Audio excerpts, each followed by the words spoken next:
3 elders materialized long spears, each high-grade yellow rank, and struck as one.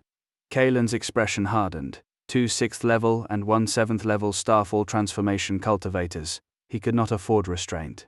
His aura surged, full commitment from the first breath. His longsword met the first spear. Spiritual power flooded the strike, driving the elder back several steps, but the other 2 thrust from behind.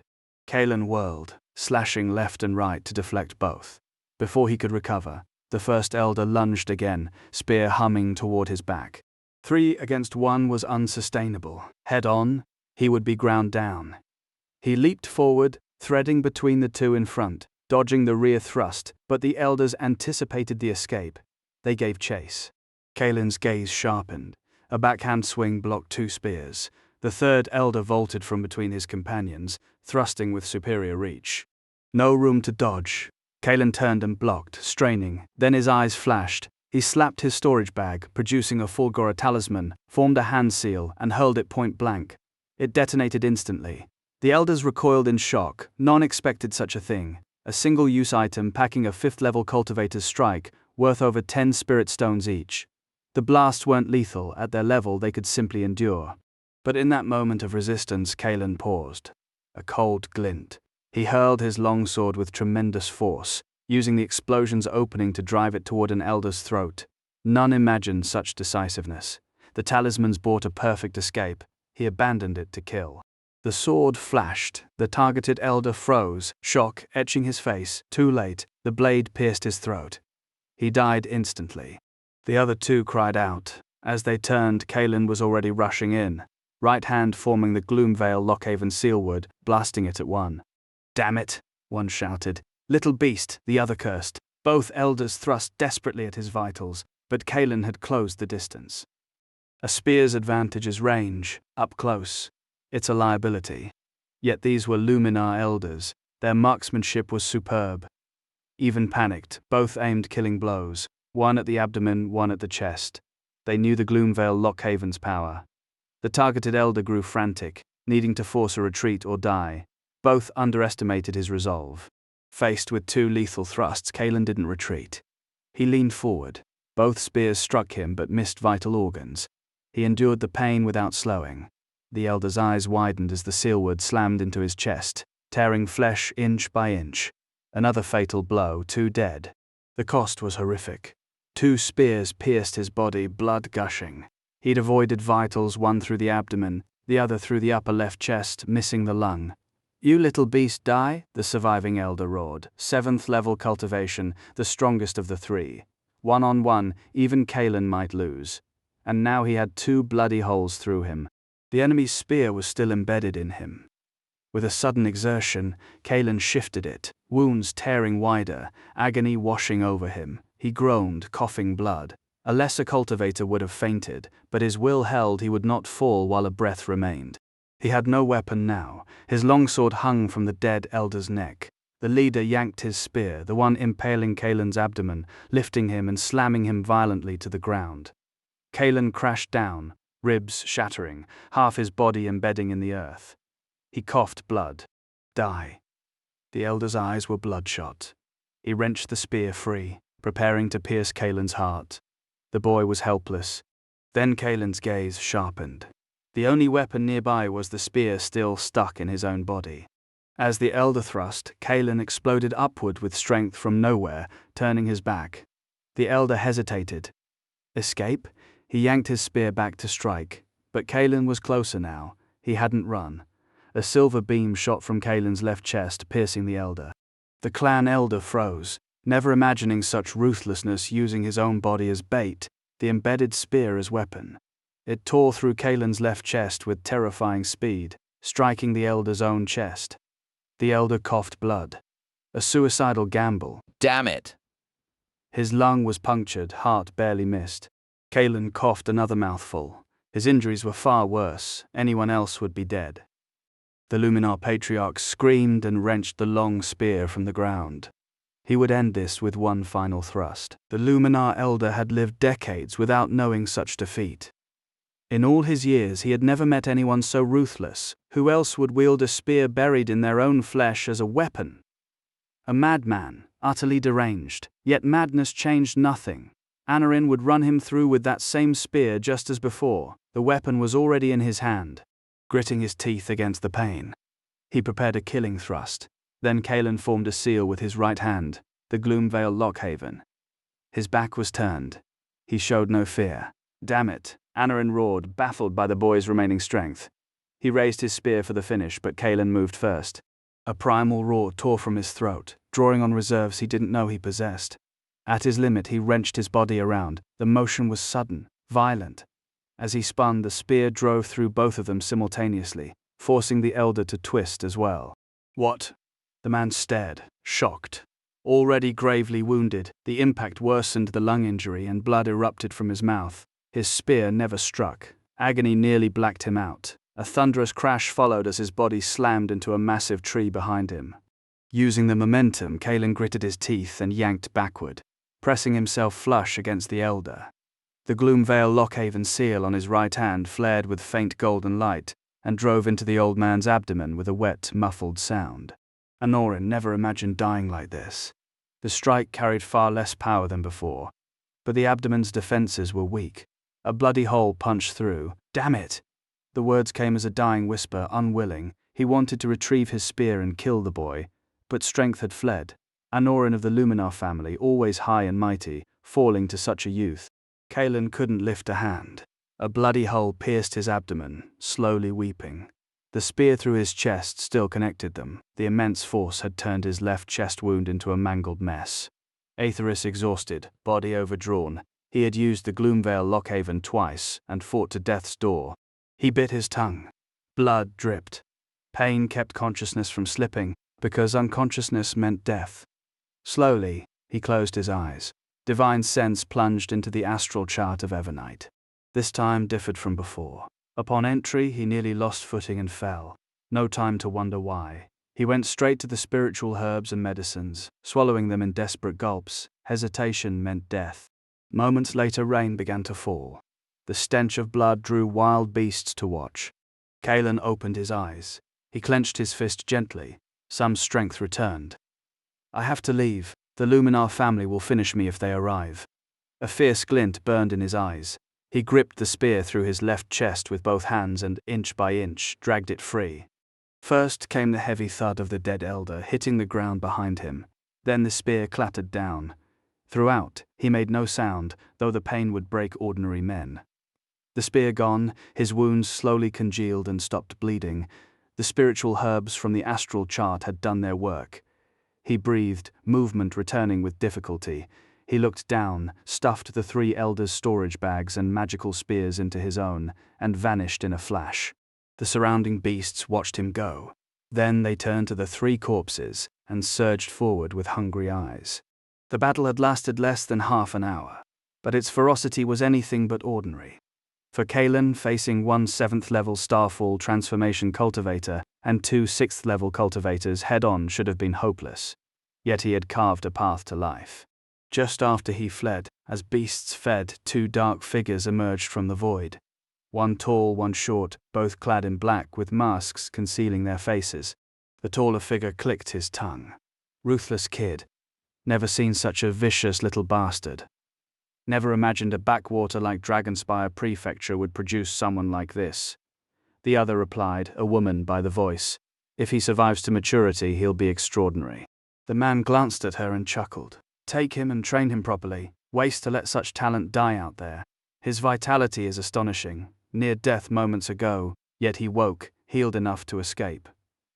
The woman lowered her head, pondered, then shook her head. Greenhouse flowers never match wildflowers. If he has the life to grow, it's not too late to recruit him then. The man fell silent. Both figures dissolved into the void, leaving no trace. They had watched the entire fight. Kalen remained unaware, fleeing desperately eastward. The Luminar family pursued from the west. Only east meant safety. Need a place to rest. These injuries, even escaping, I won't get far. He panted heavily. Bleeding had stopped, but full recovery remained distant. The clearing where Kalen had slaughtered 3 Luminar elders lay silent. Half an hour later, the Patriarch arrived with the 2 surviving elders to find a corpse torn beyond recognition. All 3 trembled. The Patriarch swayed on his feet, near fainting. Kalen, you brat. My Luminar family will grind you to dust. This was no minor setback. Losing 3 elders was barely acceptable, but 6 wiped out in a single stroke. Devastating. These men weren't merely fighters, they managed the family's businesses, oversaw operations, and formed a core combat force at the Starfall transformation realm. In a small city, such experts were irreplaceable. Patriarch, judging by the scene, Kalen is seriously injured. We must give chase immediately. Right, this revenge must be taken. The other 2 elders seethed. They wanted to curse the Patriarch for his reckless decision. Sending everyone after Kalen to avenge his son had led to this disaster. But recriminations were pointless now. The boy was too terrifying. If he lived, he'd become a major threat. Let's go. The Patriarch gritted his teeth. Meanwhile, Kalen stumbled eastward, enduring his injuries for half an hour. A resolute glint flashed in his eyes. Instead of fleeing blindly, he turned deeper into the dense forest to find a cave and recuperate. The Alpha mountain range stretched endlessly, its depths largely unexplored. Countless monsters ruled their own territories there, rarely attacking human cities.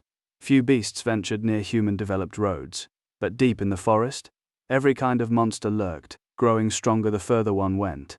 Humans entered to hunt demon cores and harvest materials.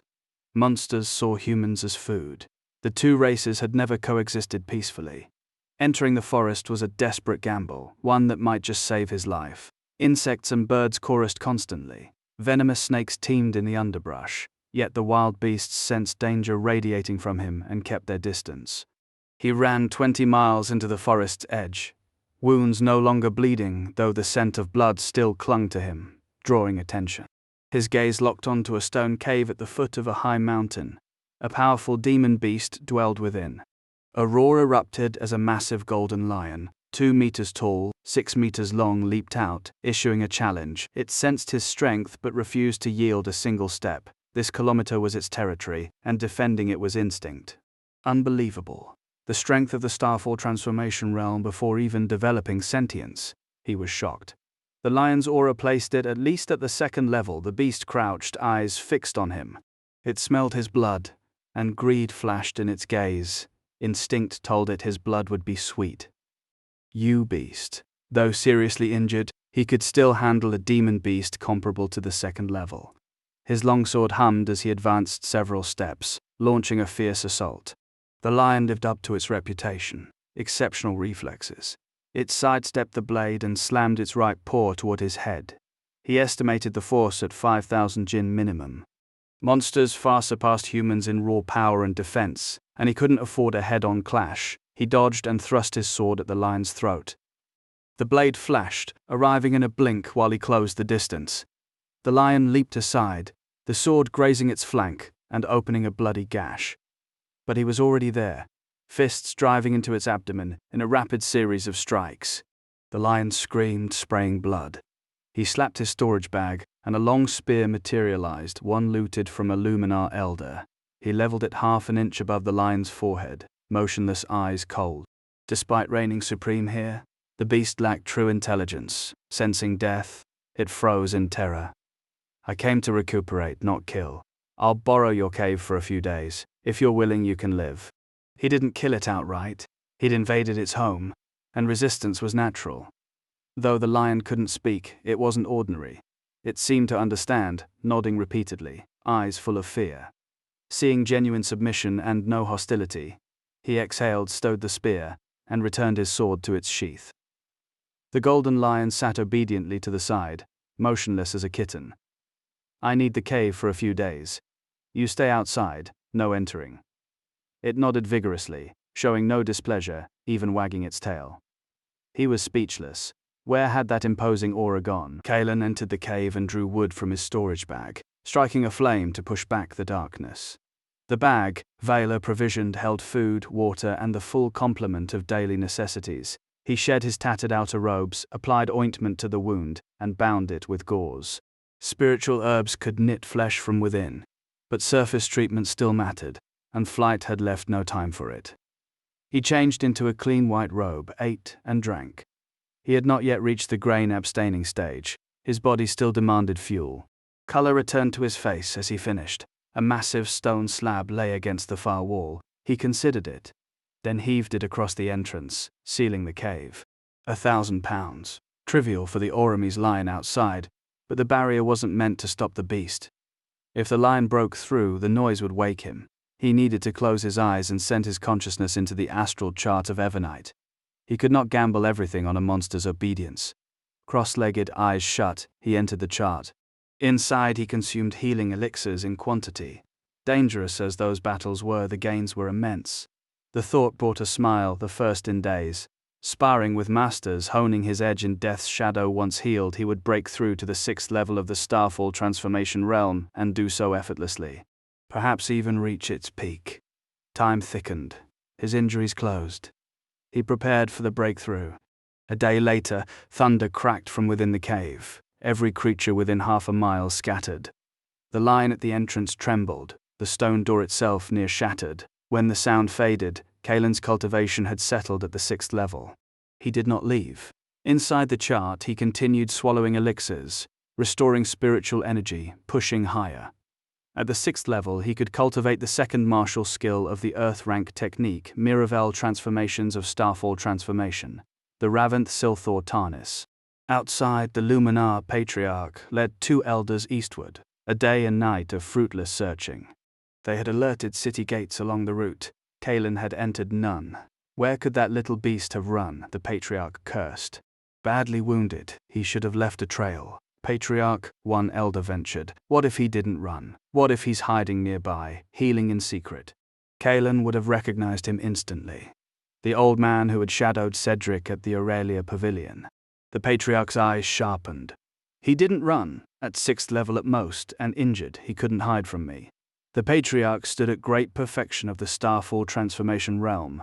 No one within half a mile escaped his notice. Could he have fled into the dense forest? The elder pressed. Anyone else would court death there? But Kalen was a madman.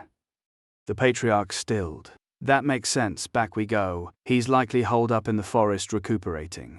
They fought their way back over another day and night, moving with caution. They combed the ground for blood, for tracks. A wounded man leaves traces, however careful. Another day passed before an elder found something.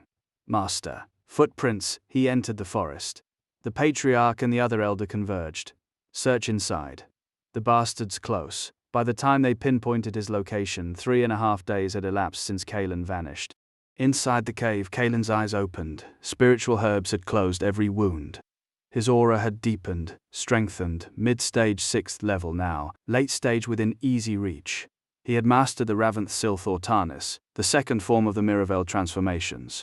It surpassed the Gloomvale Lockhaven.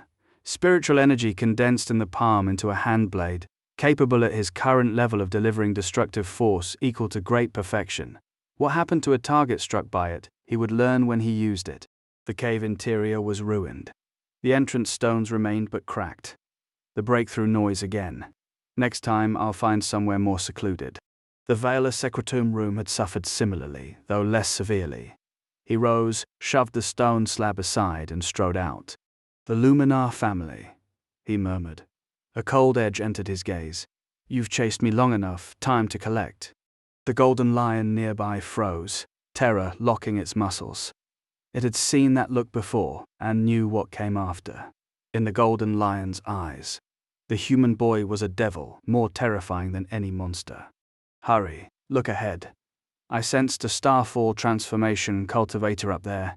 The bastard's probably waiting. Silence fell. Then a man's voice drifted from the trees ahead.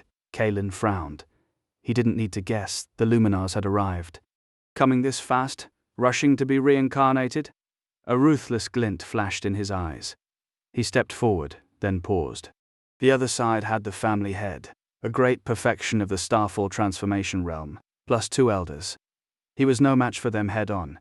His gaze shifted to the golden lion beside him. Cunning sparked. The beast shivered, a bad feeling welled in its heart. Deep in the forest, the Luminar Patriarch and 2 elders had tracked scattered footprints for a day and a night. That little bastard runs fast, daring to come here, an elder spat. The Patriarch gritted his teeth. He's definitely ahead. Once we catch him, we'll torture him to death. Kalen had killed 6 clan elders. The Patriarch's position was at risk, few experts remained to challenge him. He had to capture the boy, atone, and beg forgiveness. Suddenly rumbling footsteps approached, a huge beast. The three readied their spears, frowned at each other but held back. Powerful beasts lurked deeper in, careless action might draw them out. A golden lion burst from the bushes and roared. Early stage starfall transformation demonic beast, the three breathed in relief. The patriarch moved to kill it, but the lion turned and fled. Runs fast, an elder noted. The patriarch raised an eyebrow. What's hanging from its tail? The others squinted. A blood-stained cloth dangled from the lion's tail. Could that be the brat? An elder asked urgently. Must be. But how'd it end up there? The other wondered. He's likely seriously injured and bandaged nearby. Since the lion has the cloth, the brat must be close. The patriarch sneered. Hurry, chase him down. Could be a trap. He's already killed 6 of us, an elder warned. They could no longer underestimate Kalen. Trap, the patriarch sneered. Even if he wanted one, would an Oramus lion cooperate? Definitely not. Chase and kill. Rage had blinded him. Kalen had to die, his only chance at redemption. Otherwise, the consequences of returning were unpredictable. The elders considered, then agreed. A demon beast cooperating with a human. Absurd, they followed. The group leaped through trees, rapidly closing on the Oramus lion. The lion glanced back, nearly losing its soul from fright, and ran harder. I sense it. Faint starfall transformation aura ahead, it's the brat. The patriarch's eyes burned with ruthlessness. The lion fled for its life. All three pushed themselves to the limit. Hearing Kalen was ahead, the cautious elder also quickened his pace. All three shared the same killing intent. Then a whoosh from ahead. Arrows whistled through air. What? Watch out! The patriarch roared. 4 spears shot from the front with fierce force. He leaped, dodging. The elders scrambled. One escaped, but the other dodged the first only to be impaled by the second, pinned to a giant tree, barely alive. What? This spear belongs to the Luminar family. The surviving elder recognized them instantly. He'd accompanied Cedric to the Aurelia pavilion. Damn it, I'll kill you, the patriarch roared. None had imagined Kalen hiding in shadows, using their own spears as assassination weapons. What tactic was this? Who would think of it? Ignoring the dying elder, the two looked up toward the spear origin. Go chase him. He's just ahead. Be careful. The patriarch charged, the elder close behind. Kalen had fired 4 spears, killed one and vanished without pause, exactly as he'd forced the golden lion to do. The beast had been bait to lure them in. He hadn't expected the plan to work. The Luminars weren't fools, but he hadn't expected them to actually chase a lion. Thought we'd ambush longer, wait for them to find us. Good. Only 2 left now. My chances are much higher, he murmured, eyes ruthless, 2 long spears still in hand. But such a sneak attack wouldn't work twice. It succeeded only because all 3 were focused on the lion, caught off guard. Prepared opponents wouldn't fall for it. We only have a chance if we take out one of them. Kalen dropped from the tree and melted into a patch of grass. Behind them, the patriarch and the sole surviving elder of the Luminar clan gave desperate chase. The feud between Kalen and the Luminars had become a fight to the death. Both pursuers would have gladly ground him to dust and burnt him alive. For now, however, he lay hidden in the brush, his aura suppressed to a whisper. Why is the little beast aura fading? The patriarch frowned. The elder beside him looked equally unsettled. Master, is he plotting something again? Since the pursuit began, 7 Luminar elders had been murdered. The companion killed before their eyes had shaken them deeply. The patriarch shook his head. I don't know, he's cunning, we should be careful. He must be lying in ambush ahead. The elder nodded, and they advanced with caution, scanning for the flash of a thrown spear. Kalen's spear throwing had been too shocking. Now they watched their speed, knowing that even if he tried again, he would not succeed so easily. Follow me. His scent leads there. The patriarch stood at the great perfection of the Starfall transformation realm. Even with Kalen's best efforts to hide, he could still sense him roughly.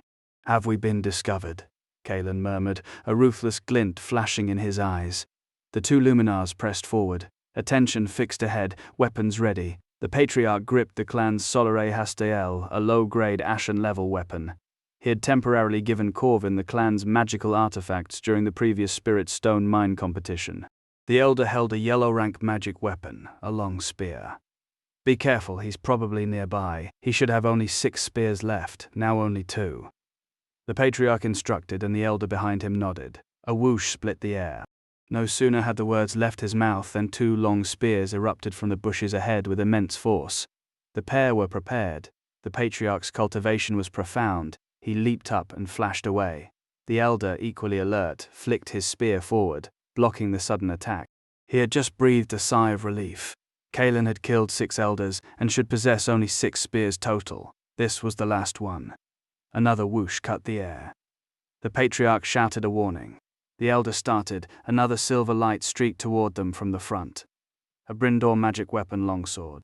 He dodged sideways, but the sword had been thrown during a gap in his defense against the spear, its angle vicious. Unlike a spear, by the time he spotted the blade it was nearly on him. Given his strength, escaping unscathed was impossible. He gritted his teeth, twisted sharply, and let the blade slash across his arm before flying past. In such moments, sacrificing a limb to save one's life was the only wise course. The patriarch exhaled slightly in relief. A sharp swoosh sounded. Before he could finish exhaling, a figure rushed the elder at blinding speed. The patriarch roared and charged forward, solar hastile in hand, before the elder could even straighten. Killing intent surged from behind. He cried out in shock. He had just turned when he saw Kalen at his side moving at top speed. Auramis light blazed on Kalen's right hand, the Gloomvale Lockhaven sealwood, and it slammed into the elder's chest. The elder had no way to avoid it. Kalen's strength had reached the 6th level of the Starfall transformation realm, making their cultivation comparable. He was no match at all. His chest burst open, blood gushing, internal organs shattered by the throat-crushing seal. You? The elder died with a look of resentment. Having succeeded, Kalen didn't hesitate. He immediately leaped back to retreat. At that moment the patriarch had already arrived, thrusting his Solaire Hastiel at Kalen's back. This spear was several times more powerful in his hands than in Corvin's. It had once pierced Kalen's chest, causing him immense suffering. Kalen currently lacked a suitable magical artifact, and had no desire to face the patriarch head-on. He wanted to escape first, but the latter gave him no chance. The patriarch stood at great perfection of the Starfall transformation realm, his speed 3 points faster. In a flash, the Solaire Hastiel's tip neared Kalen. Kalen sidestepped the thrust. The spear, missing its target, instantly changed trajectory, sweeping toward him.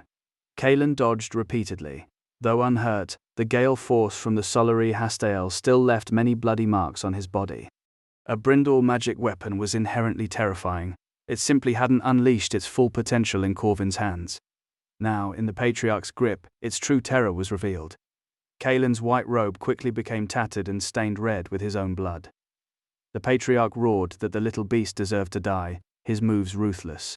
Kalen had inflicted heavy losses on the Luminar clan this time, crippling 2 of their younger generation's geniuses and killing 8 elders.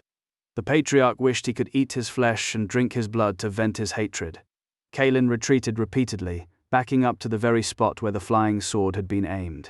Without a suitable weapon, one could not possibly fight the Solaire Hastiel head-on with bare hands. The patriarch sneered that the little beast was dreaming. He naturally saw through Kalen's intentions and leaped into the air, cutting off his retreat. Entangled with a cultivator at great perfection of the Starfall transformation realm, Kalen had no way to avoid it. The patriarch shouted a death sentence. Finding an opening in Kalen's turn, he thrust his spear at Kalen's chest. Kalen's gaze turned cold. He gritted his teeth, slapped his storage bag with his left hand, and a silver talisman appeared. It was the last one left in Gavrik's storage bag. This silver talisman had easily blocked Kalen's sword energy last time. He wasn't sure if it could withstand the spear, but he needed to delay the attack just enough to dodge a fatal blow. Seeing the talisman, the patriarch was also surprised, but he did not hesitate and still thrust toward Kalen's chest. The silver talisman ignited, emitting an invisible light barrier that blocked the spear's path. The dragon spear touched it, but only held for a moment before the barrier began to crack, inch by inch. Taking advantage of the opening, Kalen bent down without retreating, dodging the Solaire Hastiel and charging straight at the patriarch. His right hand flashed with golden light, but it was not the hand seal for the Gloomvale Lockhaven.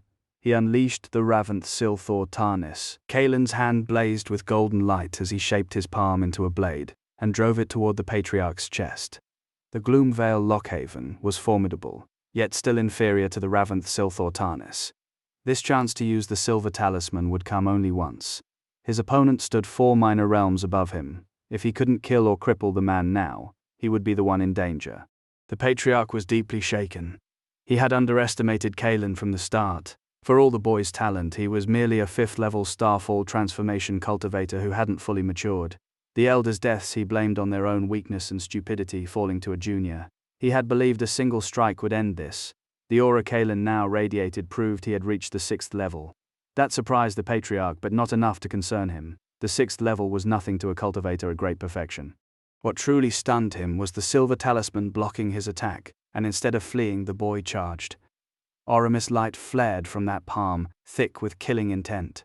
Unable to recover his solary Astral in time, the patriarch released the shaft with his right hand and held it horizontally across his chest to block. Kalen roared and unleashed the Reventh Silthor Tarnis into the guarding arm. A thunderous crack split the air, as the patriarch's right forearm shattered, bone fragments spraying. The patriarch screamed. He had not underestimated the move, yet he had. Without hesitation, he let go with his left hand and threw himself backward. The slash carried through, still hungry, aiming for his heart. Desperation saved him. It only raked a bloody furrow across his chest. The golden light faded. Kalen panted, staring at the man 30 meters away. The patriarch's right forearm was gone, a mangled scar weeping blood across his chest. His eyes burned with ferocity. "Little beast, you deserve to die. Die," he roared, fury and disbelief warring in him. He had never expected such a loss. If not for that last-second block, he would be dead. A 6th-level child wielding martial arts this terrifying enough to wound a great perfection cultivator. A cold premonition settled in him. Kalen had to die today, or the Luminar family would face calamity. He didn't bother treating his wounds. He charged, sensing the boy's exhaustion. The Reventh Silthor Tarnis had to have drained him enormously. And it had. After the Gloomvale Lockhaven and the slash, Kalen's spiritual energy was nearly gone. With the patriarch bearing down, there was no chance to enter the astral chart of Evernight and take medicine. He had swallowed some earlier, but recovery was too slow. He fished several jade bottles from his storage bag. Gavrik's leftovers, verified as healing and recovery pills, and downed them all. Aetherus energy surged back. He glanced at the Solari Hastael lying nearby, seized it, and wrenched it free. A Brindor artifact had no fixed master, possession was ownership. Seeing his family's ancestral weapon in the boy's hands drove the patriarch into a fresh frenzy, blood gushing from his wounds.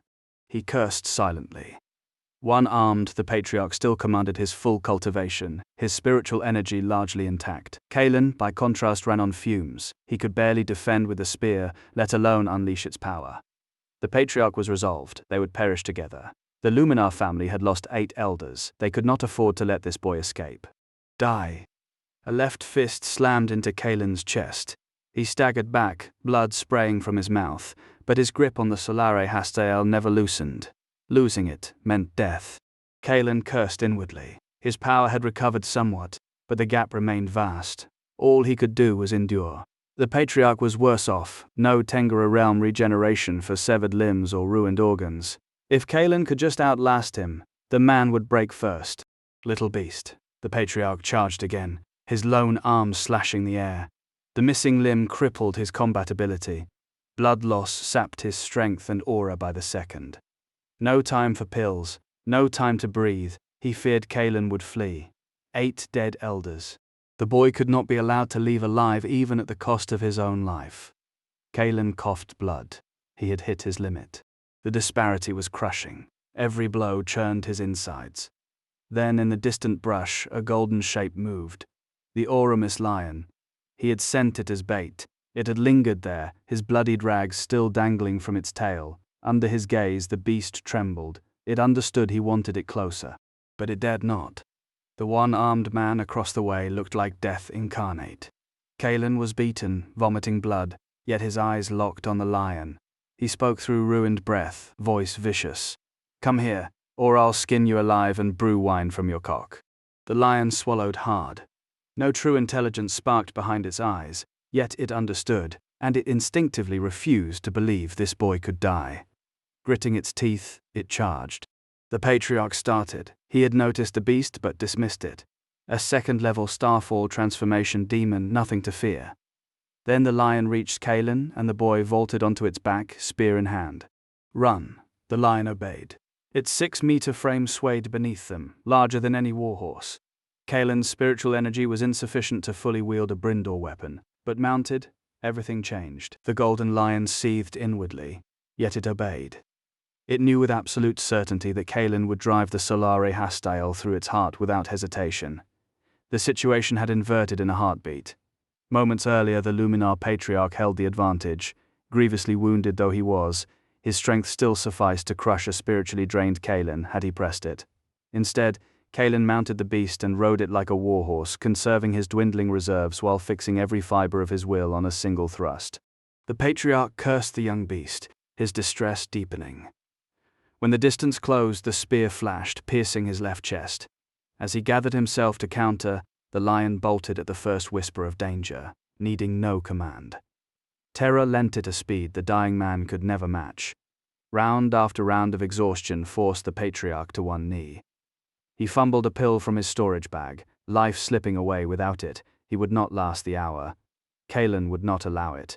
He charged again, spear thrusting. The old man gritted his teeth, dodged, and scattered the pills across the dirt.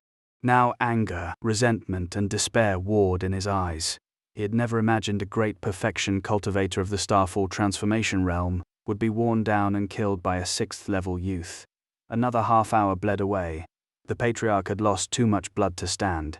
He collapsed to his knees, a spent thing. Kaelin could taste the end. Yet he did not rush the kill. He demanded, cold and quiet, who had leaked his whereabouts, promising a clean death for the answer. The Patriarch struggled upward, gaze burning. "Little beast who deserves to die." "You deserve to die," Kaelin replied. "The Luminar family sent killers after me, and now it's my fault. You nearly killed my son, Corvin. You're ruthless," the Patriarch roared, accusing Kaelin of butchering Luminar elders, naming him executioner. Kaelin chuckled. "I fought Corvin in the ring and won fair. How is that vicious? He drove a spear through my chest. Was that not vicious? Your family sent assassins. I fought back and killed them. Should I have waited obediently for death?" The Patriarch only glared, silent. From the first, the Luminar family had provoked everything. They had only themselves to blame. Kaelin asked again, voice stripped of patience. "Who leaked my information?" Hesitation flickered across the old man's face. Then, a deep voice. "I'll tell you. But you must promise not to retaliate against the Luminar family." Fear had sharpened his mind. Kaelin was a prodigy of extraordinary talent, and ruthless. Joining the Zereth immortal sect was inevitable. Once grown, he would erase the Luminar line. The Patriarch regretted it all. Why had he provoked this madman? Kaelin lowered his head, considering. "Fine. But only if the Luminar family doesn't come looking for death." The Patriarch nodded, hollow. It was all he could do, hope his kin would never again trouble Kaelin. It was Baldric. He and Cedric have always been in contact. After the competition with Corvin ended, they connected. They originally planned to ambush you near Iron Peak City, but you went to the Zereth immortal sect instead, so they changed the plan. The old man unspooled the rest. After his imprisonment by the Valar family, Baldric had burned for revenge. The assassin Darius had vanished mysteriously. The Valars investigated, found nothing, assumed he had simply left. But Baldric knew the truth. Darius was dead, killed by Kaelin. Fearing retribution, he had betrayed Kaelin's movements and let the Luminar family set the trap. It really was him. Kaelin murmured, realization flashing. He had doubted, but never been certain. The Patriarch said he had told everything. He hoped Kaelin would keep his word. His eyes slid shut. The blood on his body had dried, his face was paper pale. Kaelin nodded. "I will." He thrust the Solare Hastile forward. The Patriarch died with grief in his heart, never dreaming the dignified head of Emberglade City's Luminar family would fall to a junior, someone others called trash, and by the family's own precious treasure. Afterward, Kaelin sagged, coughing a mouthful of blood. Went much more smoothly than expected. He hadn't anticipated the Ravent Sylth or Tarnis would cost so dearly. The pills Gavric left behind had mediocre effects. His recovery had crawled. But it was resolved. Agony racked him. He needed to heal. He dismounted, collected the storage bag, the scattered spears and the Brindor longsword, then rode the lion toward its cave. The beast looked reluctant, but had no choice. It feared this evil star and could only obey. Even Kaelin found it strange. Logically, monsters that understood human speech should be able to speak. This one understood him but could not talk. He did not dwell on it. The beast had saved his life. At the cave, his steps were unsteady. He paused, then pulled a large piece of dried meat from his storage bag and tossed it to the lion. The beast started, then leaped up and swallowed the jerky in one gulp. Afterward, its eyes gleamed, drool at its jaws as it stared at Kalen. He was speechless. He threw most of the remaining dried meat, over 200 pounds, to the lion. It was all the Vela family had packed for his journey, now feeding this golden-haired glutton. The lion ate with great satisfaction, never having tasted anything so delicious, far better than raw meat. Kalen thought the lion wasn't just timid. It was greedy too. He said nothing, turned, and entered the cave to recuperate. The jerky would serve as repayment for saving his life. The battle had been a near thing. Without the golden lion drawing the three elders into the open, the ambush that felled one of them would never have succeeded, and the fight would have taken a far darker turn. There might have been no lion left to ride, no escape at all. The outcome had balanced on a knife's edge. Inside the cave, Kalen did not immediately rifle through his spoils. He sealed the entrance with a stone slab, then sank his divine sense into the astral chart of Evernight. The elixir went down in great gulps. A moment later a burp escaped him. It was always this way when he was gravely wounded. Inside the chart, he consumed spiritual medicines like common food. Once my body mends, my cultivation should climb further. I'll be ready to shatter the next star soon, he murmured. Lately, survival and the Luminar threat had crowded out everything else. Before even injured, I moved freely inside the chart. After the last battle I could barely walk a straight line. He paused, understanding dawning. My consciousness entered while my mind was still hazy from the fight. That's why it felt wrong. The realization settled the matter. He sat cross-legged and regulated his breathing. Days of flight and combat, patching himself with pills between engagements, had left debts his body now had to pay. He would not risk hidden flaws undermining his foundation. 4 days passed without him leaving the cave. His wounds closed. His cultivation surged, early 6th level of the Starfall transformation realm, then its great perfection, then mid-stage great perfection, late stage. His aura climbed until it plateaued at late 6th level. He opened his eyes.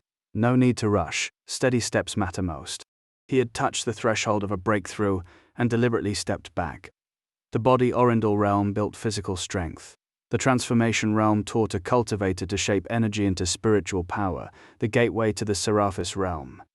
The deeper the foundation now, the higher the ceiling later, at the Tengara realm, the Schwanden realm, and beyond. The Luminar conflict had been a crucible. His cultivation had risen only from 5th to 6th level, but his strength, battle sense, and will had been forged anew. Once, he would have been satisfied simply to reach Starfall transformation enough to make the Korith family respect him. Exile and the awakening of the astral chart had changed the horizon entirely. Kalen retrieved the storage bags of the Luminar Patriarch and the 8 elders. He had been too busy surviving to inventory them, though he had already claimed their spears as makeshift lances. He opened the bags one by one, sorting the contents. The work was methodical, but his smile widened with each pile, especially when the Patriarch's bag yielded over 600 spirit stones. He laughed aloud. Killing and robbing truly was the fastest path to wealth. Resentment toward the Luminars curdled into something like gratitude. They had delivered themselves as a windfall. The 8 elders' bags held 2,000 spirit stones combined. 300 from Gavrik, 500 from the Veilers, 600 from the Luminar head, 3,400 total. The number startled even him. Spirit stones inside the astral chart could not be withdrawn. They existed only to fuel his cultivation. But 3,400? Torin had once sold his elder brother into a marriage alliance for 1,000. The entire Korith clan's assets probably fell short of that. Even the Veilers would have to liquidate most holdings to raise such a sum. By any measure, he was wealthy now, likely richer than nearly anyone in the Starfall transformation realm. Selling the rest would bring more, but these spears are serviceable. Yellow rank, yes, but still good weapons. The Solari Hastael is a treasure, I'll keep it. He found ample spiritual herbs, pills, and materials besides. No urgency to offload them. 3,000 stones covered his cultivation needs for the foreseeable future. The elders' spears would serve as future ambush tools. The Solari Hastael felt better in hand than the stolen longsword. All told, the haul approached 10,000 spirit stones in value. The Luminars had mined spirit veins for years. Wealth concentrated in the hands of high-status cultivators who carried their fortunes with them. Inventory complete. He shifted the stone slab and stepped out. The golden lion sprawled in the sun, the 200 pounds of dried meat long since devoured. At his appearance it rumbled softly, tail sweeping the dirt, and trotted over with tongue lolling. Kalen sighed, understanding perfectly. He produced the remaining 20-odd pounds of jerky. The lion's eyes brightened. It fell on the meat in ravenous gulps, satisfied in seconds. "I'm leaving the cave to you. I'm going now." The lion paused, great round eyes darting as if weighing something. "Thanks for this time. If I pass this way again, I'll bring more." He turned to go. The lion dropped low beside him, offering a fawning, slobbery grin. "You want to come with me?" Kalen asked, startled when the beast pressed directly against his side. The lion nodded vigorously, drool dripping. The golden lion barked twice and crouched lower, waiting. "I'm going to the Zurith Immortal Sect. It's far, and there will be danger. Are you sure you want to come?" He asked only because the beast had saved him. He couldn't abandon it. The lion nodded eagerly, tongue lolling in a fawning grin. He hesitated, then sighed, and swung onto its back. "Let's go. Once we clear the forest, head east." The lion growled low and bolted. The Luminar family's assassination attempt had already cost him days. He couldn't afford more. The beast was a superb mount, covering ground far faster than he could alone. Every cultivator they passed watched with envy and greed. The lion's golden mane marked it as extraordinary, at minimum. 2 7th-level Starfall transformation cultivators tried to rob them. Both died. He didn't know the lion's breed, but it was certainly intimidating. He muttered about buying a spirit beast bag in the next city. Glancing at the corpses, he sighed. This was the third wave he'd killed. Even so, he calmly retrieved their storage bags. The action felt perfectly natural, without the slightest incongruity. Each time the lion watched him kill so casually, its massive body trembled, though it tried to hold composure. She didn't want to lose face in front of him. They traveled another 100 li east to Uldren City. The entry fee was higher because of the lion, 3 spirit stones. He shot the beast a disdainful look. Sensing it, the lion was equally speechless. Inside, he drew stares everywhere. His cultivation, 6th-level Starfall transformation, wasn't low for these parts, and within city walls no one dared move against him.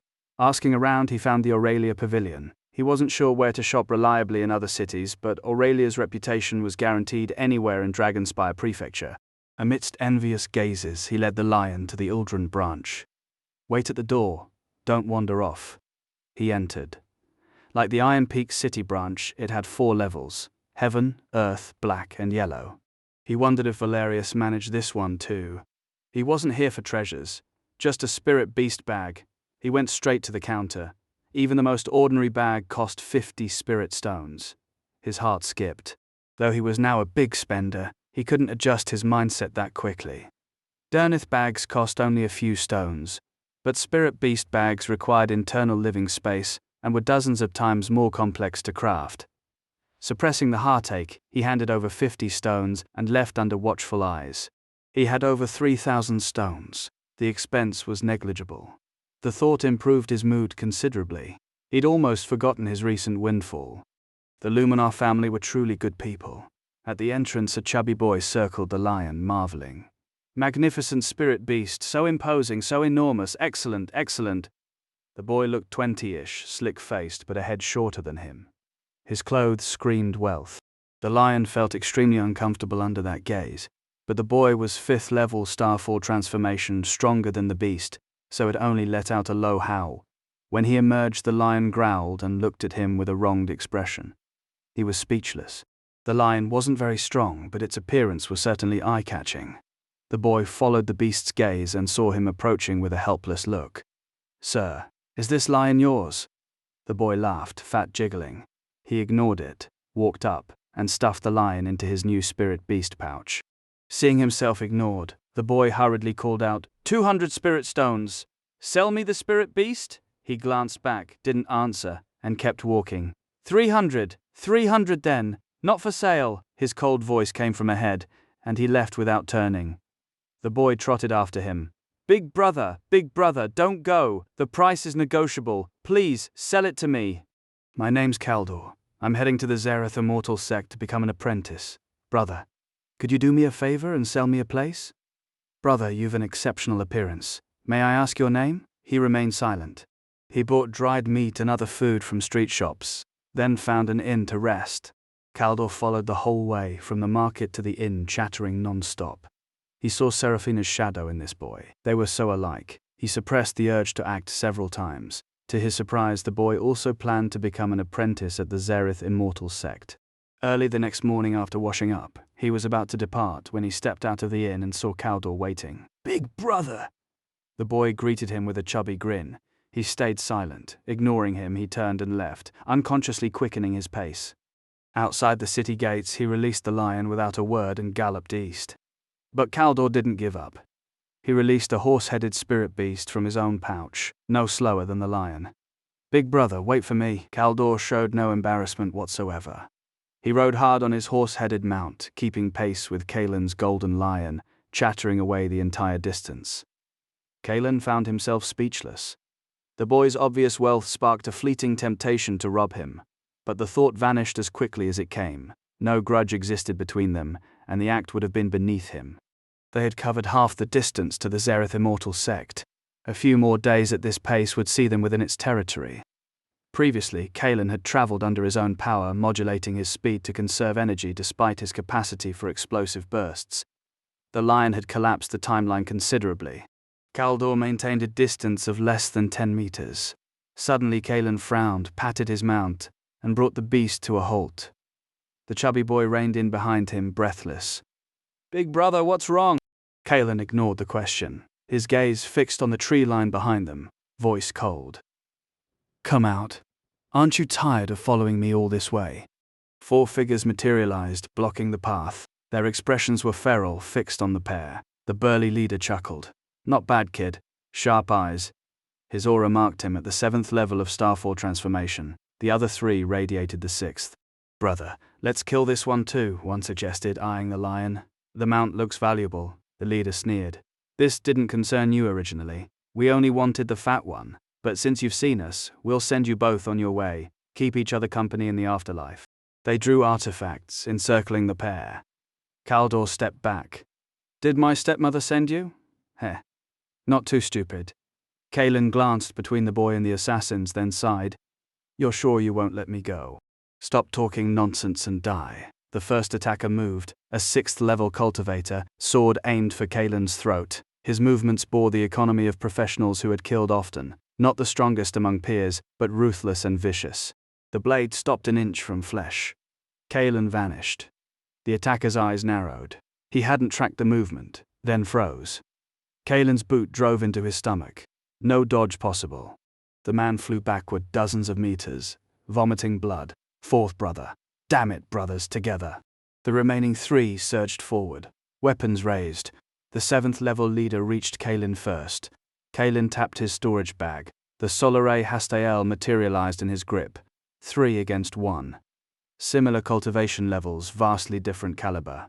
Only the leader could barely withstand the onslaught. Blood sprayed twice in quick succession. Within a quarter hour, 2 6th level cultivators lay dead. The leader alone remained, faltering. Damn it, he cursed. Realization dawning. Who knew a 6th level cultivator could be this ruthless? He turned to flee.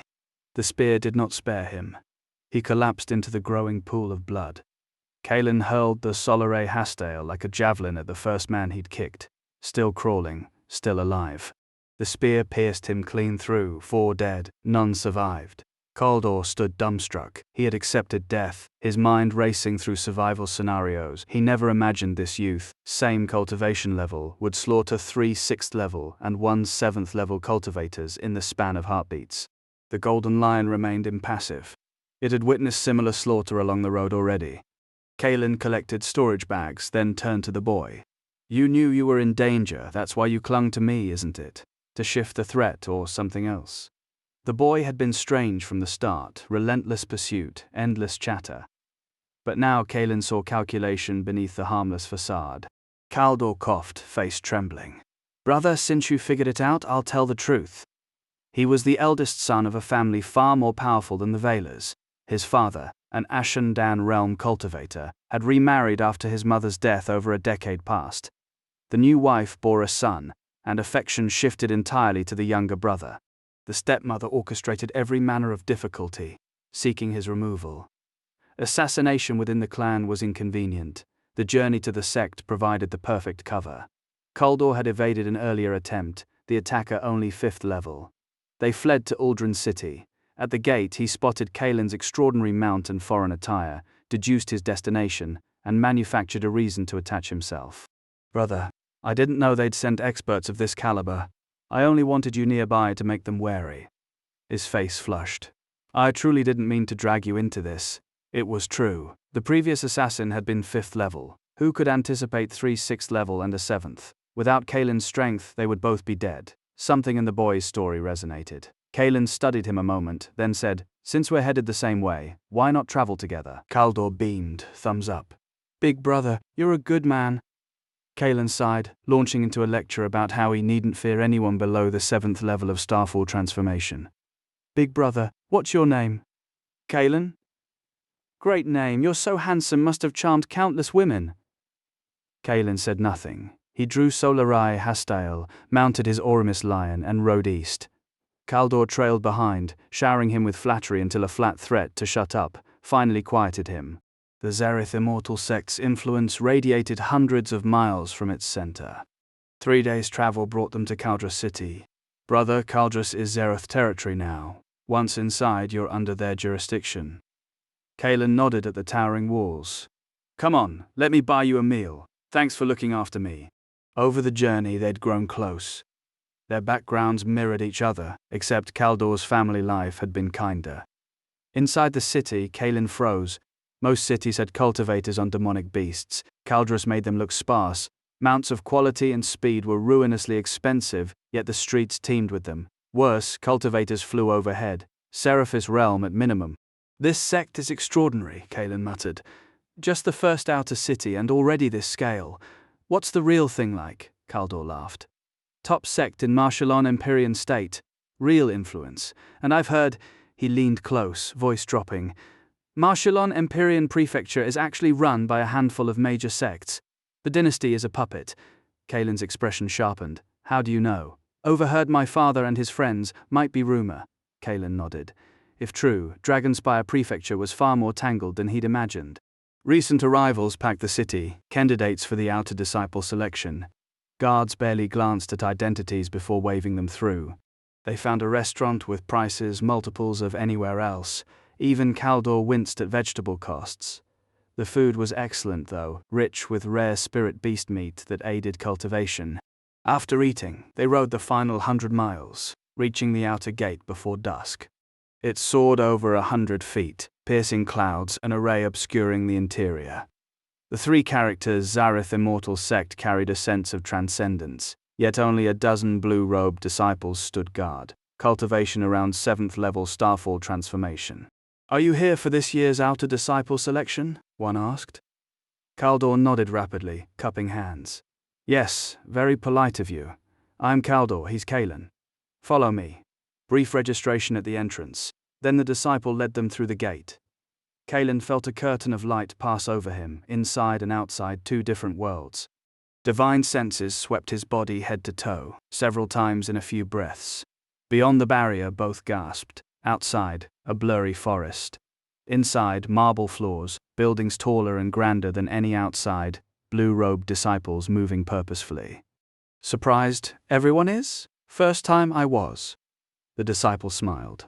"Anarin Harrow? Call me Senior Brother Harrow." Kaelin nodded. Kaldor beamed obsequiously. Senior Brother Harrow, handsome man. He slipped a storage bag into Anarin's hand. "Newcomers here, hope you'll look after us." Anarin weighed the bag, found 100 spirit stones and grinned. "No problem, we're all on the same side, come junior brothers." Kaelin watched, speechless. "This works?" He said nothing, following. Half an hour later they reached the reception area, a dozen independent courtyards beside a loft holding thousands. "Don't say your senior brother doesn't care for you. Glimmer, Number, Avel rest there. Whether you stay is up to you." Anarin smiled. Selections in 10 days, lunch at noon daily, don't wander unless necessary. He whispered to the steward, handed over another storage bag. The steward nodded, smiling at them. Let's go, big brother. Glimmer Miravel. Kalen followed, curious. Difference between the courtyards and the pavilion. Selection participants wait here. Only a dozen private courtyards.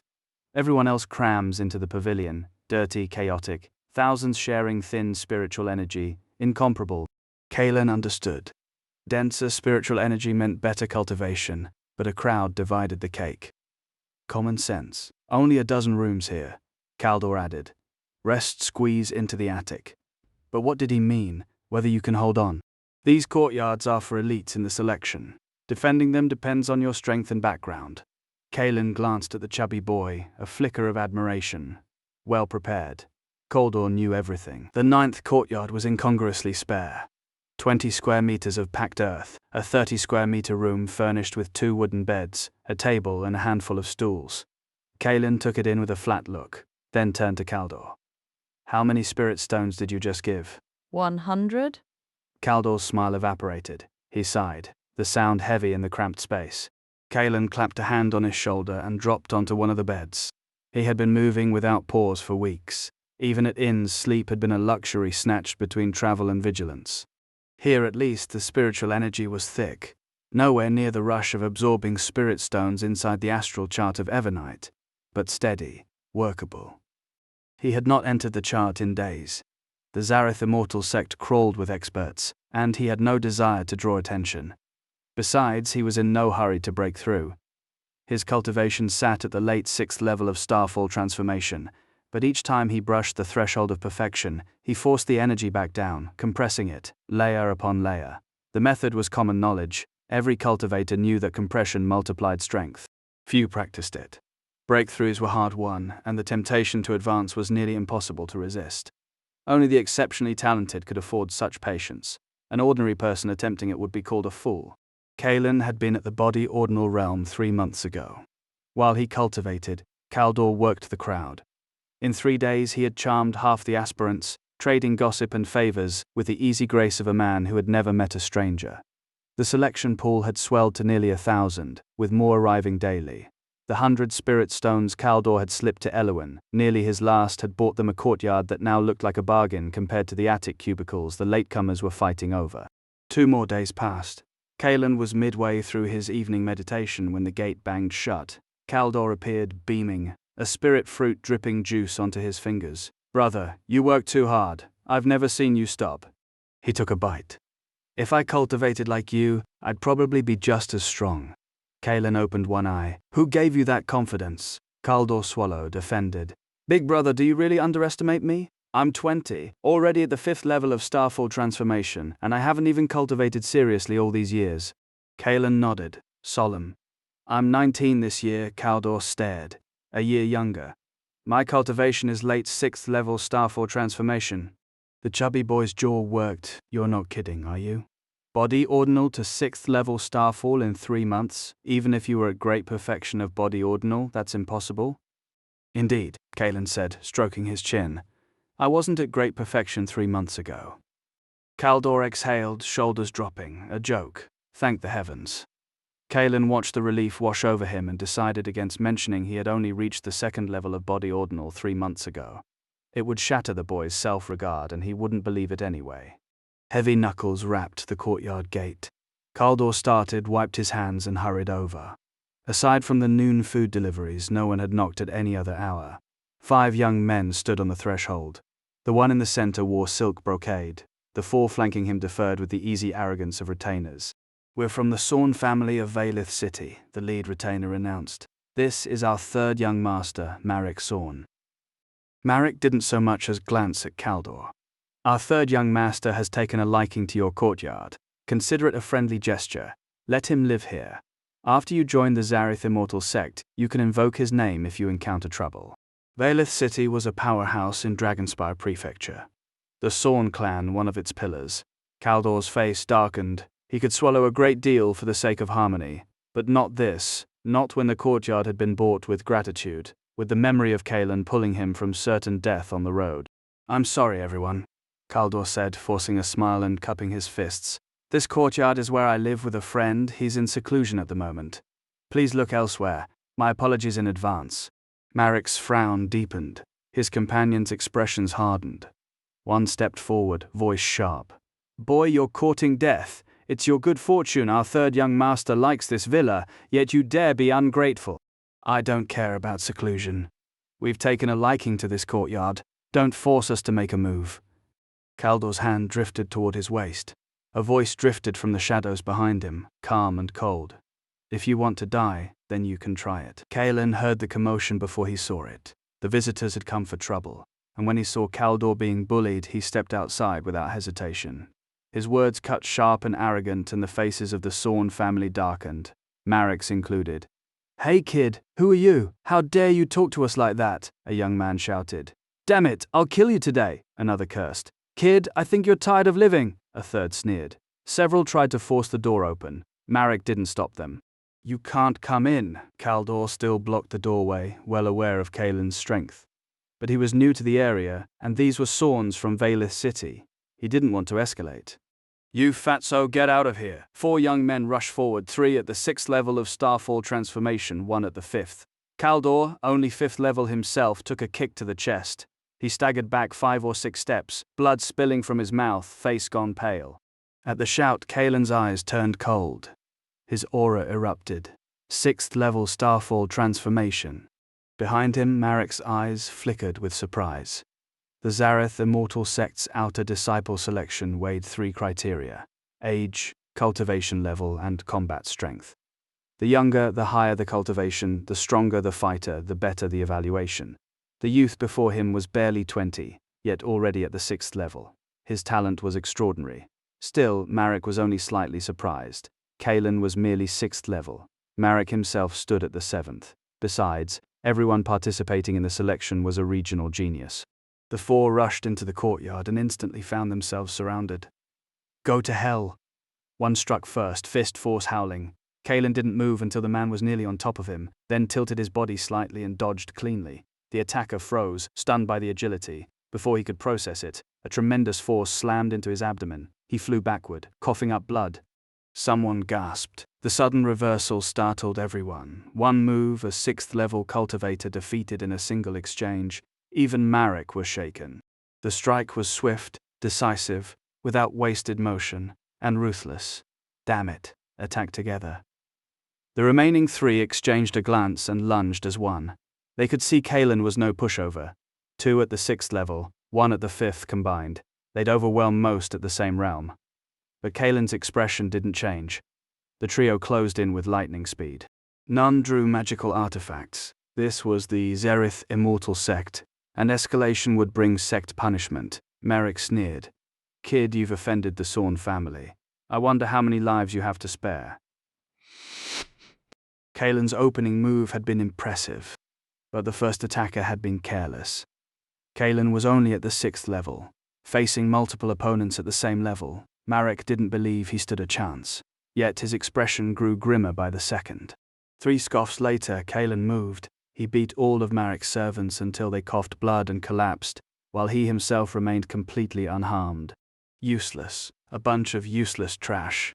Marek roared, glaring at the 4 on the ground, rage twisting his face.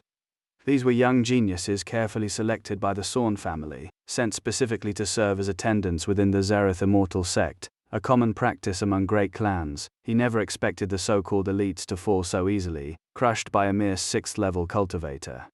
Third young master, we. The men on the ground tried to explain, but Marek cut them off coldly. Trash is trash. Nothing you say changes that. Then he turned to Kalen, who met his gaze evenly. Kaldor's injury wasn't serious. The kick hadn't carried full force. He hurried to Kalen's side. Big brother, are you all right? Kalen glanced at him, eyes seemingly asking, do I look like something's wrong? Kaldor gave a dry laugh and fell silent.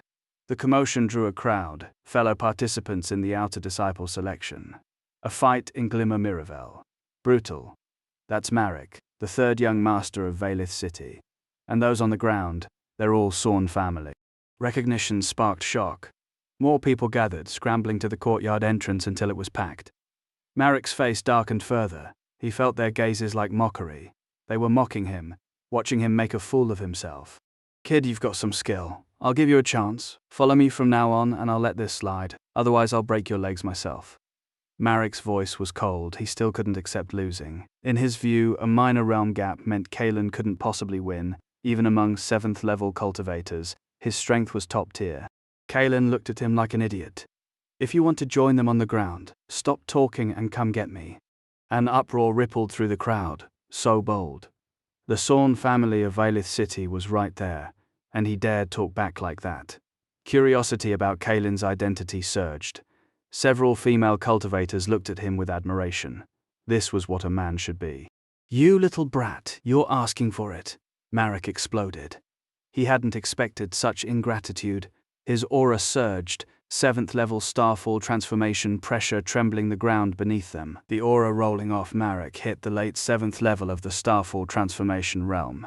A pressure that drove the onlookers back several paces. None of them wanted to be caught in the aftershocks. They looked at Kalen with something like pity. His cultivation sat at the 6th level, a full minor realm below, and Marek was the 3rd young master of the Sorns in Vailith. The techniques he had drilled since childhood had to be formidable. This one is dead, the crowd thought. Kaldor frowned, but the calm on Kalen's face made him shrink back, deciding he was borrowing trouble. He knew his friend's strength too well. Kalen had put down 7th level cultivators before. One last chance, kid, Marek said, voice hard. Kneel and admit your mistake or else. Kalen cut him off, cold. Are you deaf? Wasn't I clear enough? Do I need to repeat myself? You're asking for it. Marek moved without hesitation, a blur of motion that kicked up wind. He closed the distance in a heartbeat, right palm driving for Kalen's head. Kalen didn't budge, just as he hadn't for the challengers before. But when Marek struck, Kalen's figure flashed faster, and his left hand caught the blow. The impact dead-stopped Marek's advance. His pupils contracted. He knew instantly he had bitten off more than he could chew. Teeth gritted. Marek drove a kick at Kalen's chest.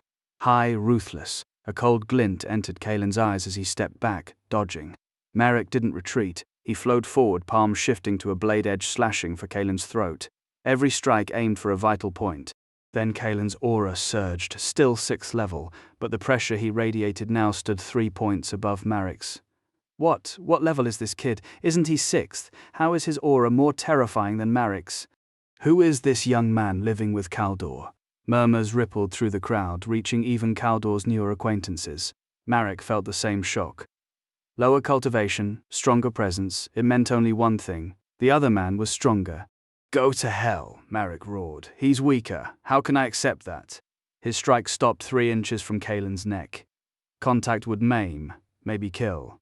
Kalen moved. No dodge, his right hand snapped out and seized Marek's attacking arm. The limb locked instantly. Marek felt caught in the jaws of some prehistoric beast, zero leverage to break free. Dread crept up his spine. You? Marek started to speak, then saw the sly curve of Kalen's mouth. The world inverted. Kalen slammed him into the earth like a sandbag. A thunderous impact shook the courtyard. Marek lay disoriented, disheveled. Before he could react, the world flipped again. Another heavy crash. He drove half a meter into the marble, a crater forming around him. Again and again. In less than 10 breaths, Kalen dragged him by the arm and hammered him down more than 20 times. Gasps rose everywhere. Faces froze in shock.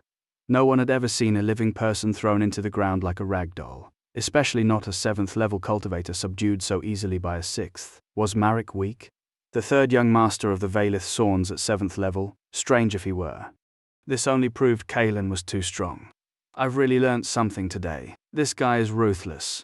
Hope Marek didn't die, he's not moving. This one's a jinx. I'd rather die than cross him. Marek has thoroughly embarrassed himself. Kalen hadn't left the house, but his name had already spread far.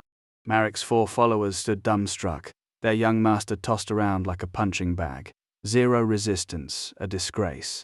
Kaldor, by contrast, wore the look of a man who had known all along. They even glanced at the mangled form on the ground with a hint of sympathy. I stopped you because I was afraid you'd die. Why are you so disobedient? No, don't fall, you'll die if you fall again. One follower forced out, the others chimed in fast. "Sir, don't fall. We were wrong, please, have mercy." The Sorns were intimidated now.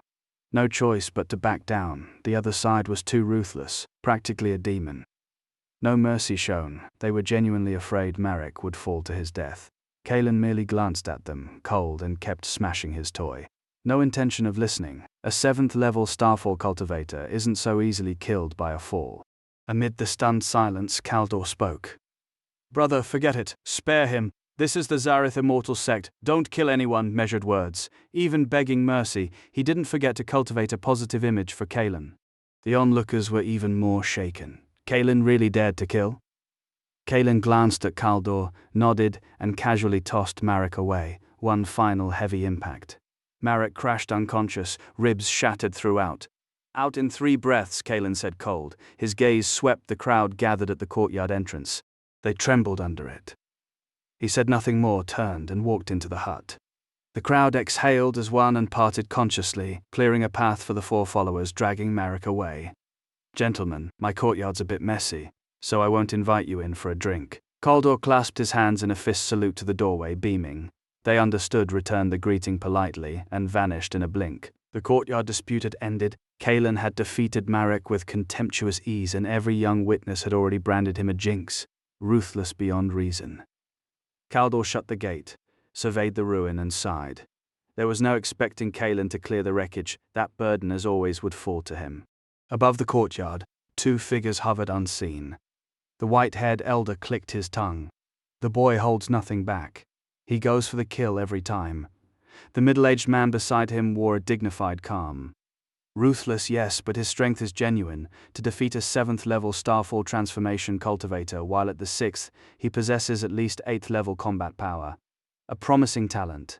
This outer disciple selection should be interesting enough. Let us go. We have seen sufficient excitement." They vanished without a trace, their positions in the outer sect high enough that their assessment carried weight. Had they known Kalen had once killed a cultivator at great perfection of the Starfall transformation realm, their composure might have cracked. On the ground, Marek lay broken, multiple bones shattered. He had only begun to stir after his attendants force-fed him a fortune in pills. "Third young master? Third young master?" The servants hovered, not from loyalty but self-preservation. If Marek died, they would follow. His eyes opened, bloodshot, taking in the ruin of his body. Damn it, where is he? He had passed out after being thrown like a sack. The attendants recounted the rest, how he had been carried out unconscious. The humiliation drove a fresh mouthful of blood from his throat. He had never been so thoroughly disgraced. "Dead. I want him dead. I will kill him." "Third young master, shall we inform the 2nd young master? Have him avenge you?" A ruthless glint flashed, then faded. Marek shook his head. "No need. Thalen is an inner disciple now, Tangara realm. His movements are restricted. We don't need him for a piece of trash like this." The Sorns placed their direct descendants across major sects. Thalen's position in the Zareth Immortal sect was a pillar of the family's influence. "What do we do, 3rd young master? The boy is no ordinary cultivator. 6th level, yes, but his strength is monstrous." Marek considered, the glint returning. "Mirabel is here. I'll see him tomorrow, offer him what he wants, and make him do the killing. I don't believe the bastard survives that." The 4 servants exchanged looks, then settled into gloating. Kalen was as good as dead. Mirabel of the Stonewards, Wyrmere City's premier family, had reached the 8th level of Starfall transformation before 20. His combat power let him challenge above his realm. The Sorns and Stonewards had circled each other for years, their heirs measured against one another. Marek usually won the comparisons, which only deepened Mirabel's resentment. Now both sought entry to the Zareth Immortal sect, rivals by default, but revenge made strange bedfellows. Dawn found Marek walking on his own, propped by pills and a night's meditation. 4 servants in tow, he approached the 2nd room in a courtyard of more than 10. A knock brought the door open. "Young Master Sorn," the servant raised in the Stonewood household, recognized him instantly. Marek nodded, expressionless, his face a map of fresh scars. "Is Mirabel inside?" "Yes, young master. Wait a moment." The servant hurried back. Footsteps approached, and Mirabel's voice carried before he appeared. "Marek, what brings you here? I heard you were beaten half to death yesterday. Planned to visit, but you've beaten me to it." The Sorn servants' faces darkened. Mirabel emerged, tall and handsome in black robes, grinning. "Ha ha. Just teasing, Brother Sorn. Don't take it to heart. So what brings you? If you've nowhere to stay, move in. There's a spare bed. They had mocked each other for years. Marek's jaw tightened. I have business. Don't you intend to invite me in? Mirabel slapped his forehead, laughing. Forgot my manners. Come, inside. A lone Stonewood attendant rushed to brewed Stonewood. Attendant prepared tea. Mirabel sipped, smiling faintly. Let me guess. You want me to avenge you? That boy's cultivation is formidable. Marek's face had not lightened since he entered. He met his rival's gaze. If he were weak, I wouldn't be here. Spare the sarcasm. I need you to teach him a lesson. He set the price coldly. An Oramis, Orindal Pirith. Mirabel's eyes flared. The 4 Sorn servants stiffened. The Oramis Orindal Pirith was a treasure of staggering rarity. The Sorns had nurtured an Oramis Orindal spirit Quelmir for generations, yielding a single fruit every decade. For cultivators below the Tengara realm, it fortified the physical foundation beyond measure. Marek's silence confirmed it. Mirabel burst into laughter. Brother Sorn, you are generous. Rest assured he will pay. Mirabel had coveted the fruit for years. He had never imagined Marek would surrender it. Marek's heart bled. He owned only one. But face demanded blood, and he would pay far more than a single fruit to see Kaelin dead, after Marek and Mirabel settled their fees. The group left the courtyard. Marek led the way, his expression ferocious as he dragged Mirabel toward trouble. Don't hold back, he instructed. If you won't kill him, leave him alive for me. Murder within the Zerith Immortal sect carried severe penalties, but Marek counted on his second brother's status as an inner disciple and his own family connections to soften the consequences. Besides, the sect wouldn't hold a grudge against a dead man who had never officially joined. A series of knocks pulled Kaldor from deep sleep. Kaelin, standing to the side, remained seated in meditation, eyes closed, showing no intention of rising. Kaldor sighed. He knew without thinking who it would be, Marek causing trouble exactly as warned. Last night he'd told Kaelin that Marek wouldn't accept the humiliation quietly, but Kaelin had only smiled, dismissive and calm. I have a bad feeling about this, Kaldor muttered as he crossed the room. Experience says Marek's found help. His stomach still ached from yesterday's kick. He glanced back at Kaelin, unmoving, then gritted his teeth and opened the door. Marek stood on the threshold, flanked by 2 strangers in addition to the 4 from yesterday. What do you want? Kaldor pasted on a false smile. He knew trouble when he saw it. Where's the kid from yesterday? Marek roared. Tell him to come out and face his death. He didn't attack Kaldor. Yesterday his entourage had admitted it was Kaldor who'd persuaded Kaelin to stop, or the beating would have continued. Now look, Kaldor tried to speak, but the words died in his throat. Stop wasting breath and move. Marek and the others shoved past, Mirabel following with a faint smile. Kaldor wanted to stop them, but his body wouldn't cooperate. Inside, Kaelin's eyes snapped open. Will Marek accept this? Never. Spoiled scions of aristocratic families rarely do. He stepped into the common room. Marek and the 4 bruised followers waited, plus 2 newcomers. One wore black robes with an elegant bearing, clearly the hired help. Kid, you finally figured it out. Marek grinned, his face twisted with rage. How? Kaelin regarded him with flat indifference. You haven't had enough of yesterday's beating, itching for another round today? Marek's eyes reddened. Damn you, you know I'm a Sorn, how dare you treat me like this? You probably don't even know how to spell death. Mirabel watched with interest. He'd helped Marek only for the Oramis Orindal Pirith. If anything, he should thank Kaelin. Without him, this opportunity wouldn't exist. Mirabel, he's yours. Marek wanted to act himself, but knew he was no match for Kaelin. Mirabel nodded, stepping forward with a smile that surprised everyone, even Kaelin. I'm Mirabel, here to help Marek cripple you. So you're the helper this waste of space hired. Kaelin jerked his chin toward Marek. Marek fumed at the dismissal. Mirabel, hurry up and cripple him. Just leave him breathing. I want to kill him myself. Mirabel sighed. Right, him. We have no grudge, but he paid well enough, so you have to die. His aura spiked. Wind howled around him, shaking the room's foundations. The pressure crushed down on everyone present, not just Kaelin, but Kaldor as well. Mirabel stood at the 8th level of Starfall transformation, yet his combat power rivaled the 9th. He was one of the top contenders in this outer disciple selection. Kaldor recognized the name the moment he felt that pressure. He hurried to Kaelin's side and whispered, Kalen, this guy isn't simple. Mirabel is supposedly the second strongest among the outer disciple candidates. 8th level starfall transformation, and he can challenge higher levels. Kalen nodded silently. Kaldor worried he'd never seen Kalen kill a 9th level cultivator, but Kalen's expression steadied him. Kalen stepped forward, his own aura rising to the 6th level of starfall transformation. Yet the pressure he radiated was terrifying.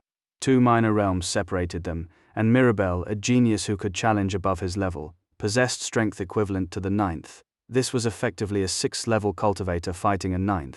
Yet Kalen's face showed no fear. If anything, a flicker of excitement danced in his eyes. Mirabel frowned. Despite the opponent's mere 6th level cultivation, his aura far surpassed what a 6th level cultivator should produce. Interesting, Mirabel said, fighting spirit surging. 3 moves begin. That's what you said. Kalen vanished, reappearing before Mirabel like a ghost, fists launching a ferocious assault. So fast. Mirabel was caught off guard by the speed, but he was no novice. He met the rain of punches head-on. Fists collided. Neither man bothered with defense. In a heartbeat they exchanged over a dozen blows, neither gaining ground. A thunderous crash rang out. The commotion drew a crowd. Yesterday's spectacle had primed them for another. "Is that Mirabel?" someone exclaimed. "That ruthless guy from yesterday actually picked a fight with him. Revenge for Marek, but who's stronger? That's Kalen, right? He's fierce. He can actually trade blows with Mirabel." Mirabel was a celebrity in this selection. Nearly everyone knew him. Kalen, however, hadn't left his courtyard since arriving, so he remained an unknown quantity. Kalen attacked without mercy, and Mirabel met him blow for blow. Though the older cultivator held a higher realm, none of his strikes landed with real force. "You really do have some skill?" Mirabel said after creating distance, his voice measured. "To put Marek down like that." Kalen's face stayed calm, but inside he was shaken. He had held nothing back save his 2 final cards, Erwin and Ravant, and still they stood even. Mirabel's strength brushed the Luminar Patriarch's own. To find an opponent this powerful, near his own age, in the outer sex selection was almost absurd. "Kid, you're good enough to make me use my full strength," Mirabel said. Kalen frowned. Then Mirabel's aura erupted. His eyes went bloodshot. Veins corded his forehead, the air warping around him. He had bridged the gap to the Patriarch's level in a single breath. Kalen drew deep and pushed the Mirabel transformations of Starfall to its limit. The onlookers at the courtyard entrance recoiled instinctively, pressing back against the pressure. "Proud of yourself," Mirabel said, cold and sharp. He moved like light given form, closing the distance in a heartbeat. Kalen barely registered the motion before a fist filled his vision. He threw up an arm. Bone met bone, and he slid back 2 steps, 30% more force at minimum. No time to recover. A kick drove at his midsection. He twisted aside, but the initiative was lost. Mirabel owned the center now. Kalen could only weather the storm. This was nothing like the fight with Marek. Ground and walls shattered. The courtyard itself seemed to scream under their exchange. "It's over," Kaldor muttered, despair thick in his voice. "All that cleaning last night for nothing." The Zareth Immortal Sect's buildings were forged from materials far stouter than any mortal construction, yet the courtyard crumbled like dry clay. A thunderous crash. 2 perimeter walls collapsed. The main gate folded inward, yet Kalen had never once driven the fight toward the hut at the center. It stood untouched amid the ruin. With the walls gone, the spectators had an unobstructed view. "Incredible," someone breathed. Mirabel at the 8th level of Starfall transformation, hitting like great perfection. "Wait, Kalen's only 6th level. How is he still standing?" Murmurs rippled through the crowd. Kaldor, Marek, and the others had already cleared the courtyard. Marek's face twisted with rage. "Finish him! Cripple him already!" With the glimmer Mirabel's walls gone, the battlefield widened. Mirabel, stronger by 2 minor realms, had no fear of a direct clash. He unleashed a barrage, each strike heavier than the last. "All you know is running." Mirabel sneered, genuine anger bleeding through now. A stoneward genius stalemated by a lower realm nobody. The shame burned. Kalen said nothing. He needed one opening, one fatal blow. Otherwise the math was simple, he would lose. The fight spilled into the neighboring courtyard, Glimmer Octavra. Its walls fell too. The residents, exceptional cultivators in their own right, didn't dare breathe too loud. At least one knew with certainty he couldn't match either combatant. The violence drew the stewards. When they saw the destruction spreading beyond a single courtyard, their faces darkened. Stop! A Tengara realm aura crashed down. A gale erupted between the fighters, hurling them apart. Each staggered back more than 10 steps before finding footing. The steward stormed between them, grim-faced. "Did you destroy this place?" Neither answered. Silence was admission enough. Good, good. Not even disciples yet, and you brawl on sect grounds, bold. The outer sect steward's anger was cold. Kalen recognized him. The same man who had taken Anarin's storage bag, who had smiled when bringing Kalen and Kaldor in. "Do you know the penalty for fighting and damaging sect property? Loss of one hand?" Mirabel stepped forward quickly. "Sir, I'm of the Stonewood family, Weirmere City. Please make an exception." "Mirabel Stonewood, so it's you!" The steward's tone shifted. He knew the name. He knew the family. "Yes, sir. Brother Stonewood was helping me," Marek interjected, pushing forward. "I'm of the Sorn family, Valeth City." The steward's expression softened markedly at the two names. Then his gaze settled on Kalen. "Your name, your backing." "Kalen. I'm of the Valer family, Iron Peak City." Iron Peak City? The steward had never heard of it. The Valer family? How does a Kalen come to be Valer? Curiosity rippled through the crowd. Kalen's jaw tightened, but the words came steady. "I married into the Valer family." Married in. Son-in-law. The realization swept the onlookers in a wave. A live-in son-in-law? The steward's face went strange. Marek laughed, harsh and loud. "So you're just a kept man living off a woman." Mirabel's expression mirrored the steward's strange. Measuring Kaldor blinked, caught off guard. The crowd erupted in laughter. None of those present could have imagined the ruthless man who had just fought Mirabel to a standstill was a live-in son-in-law. Laughter rippled through the crowd until Kalen turned a cold gaze on them. Mouths snapped shut.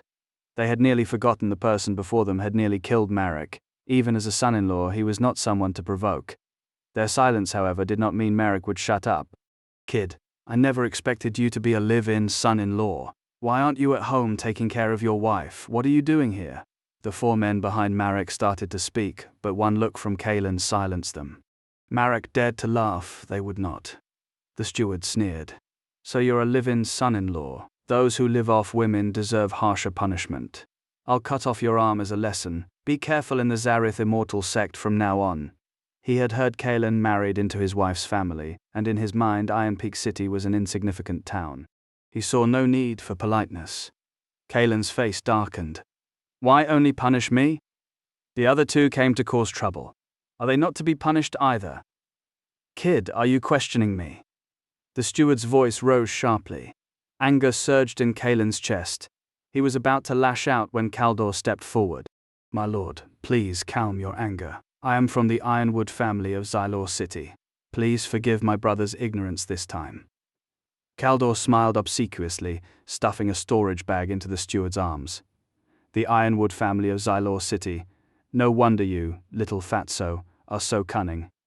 The steward glanced at Kaldor, then sideways at Kalen. "Considering this is your first offense, cutting off an arm is too harsh. We'll be lenient, 100 lashes as a warning." Kaldor secretly breathed a sigh of relief. At least he would keep his arm. "Wait." Marek's voice cut in. He leaned close to the steward's ear and whispered, "Sir, I have a blood feud with this Kalen. I hope you can punish him severely. My second brother is Thalen, an inner disciple. I ask this small favor for his sake." He looked distressed as he handed over a storage bag. Thalen was famous in the Zareth Immortal sect, an outstanding inner disciple whose cultivation matched the steward's own at the Tengara realm. The steward examined the bag, and even he was shocked, a full 1,000 spirit stones. A large sum. Kaldor had given only 200. "Don't worry, we're all family." The steward nodded to Marek with a smile. Then his expression hardened. He threw back Kaldor's bag and said sternly, "Kaldor, what kind of person do you take me for? How dare you openly bribe me? I'll let it go this time since it's your first offense, but if it happens again, I will punish you severely." He had already forgotten his own earlier words and was now acting all business. Kaldor stared, glanced at Marek's broad smile and immediately understood. Kalen saw it all, and knew without a doubt that Marek had paid for the harsher sentence. He cursed inwardly, remaining outwardly calm, while silently activating the mirror-veiled transformations of starfall transformation. If the deacon truly attacked, even knowing he was no match, he would fight back. The deacon looked at Kalen coldly. Kalen, for causing trouble, damaging sect buildings and disrespecting your elders, you are hereby sentenced to have both arms severed. Execution is immediate. His voice carried clearly to everyone nearby. The young onlookers' expressions changed, though they hadn't witnessed the incident.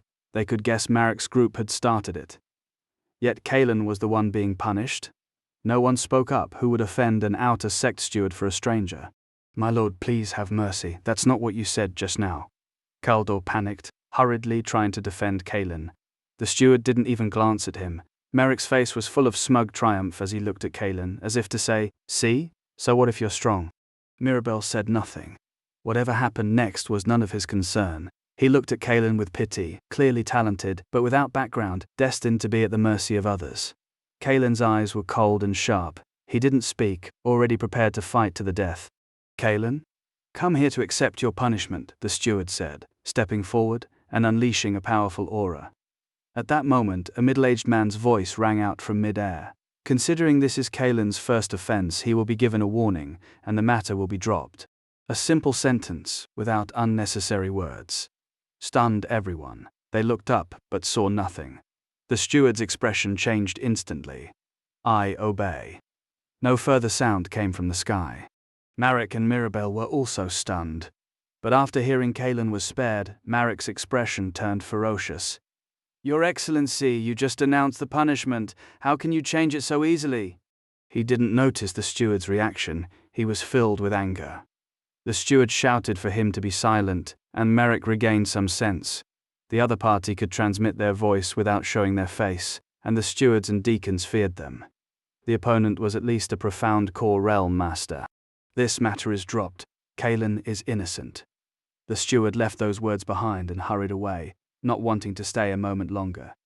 Kalen was stunned. He was. All right. Kaldor didn't react either, but it was good that Kalen was safe.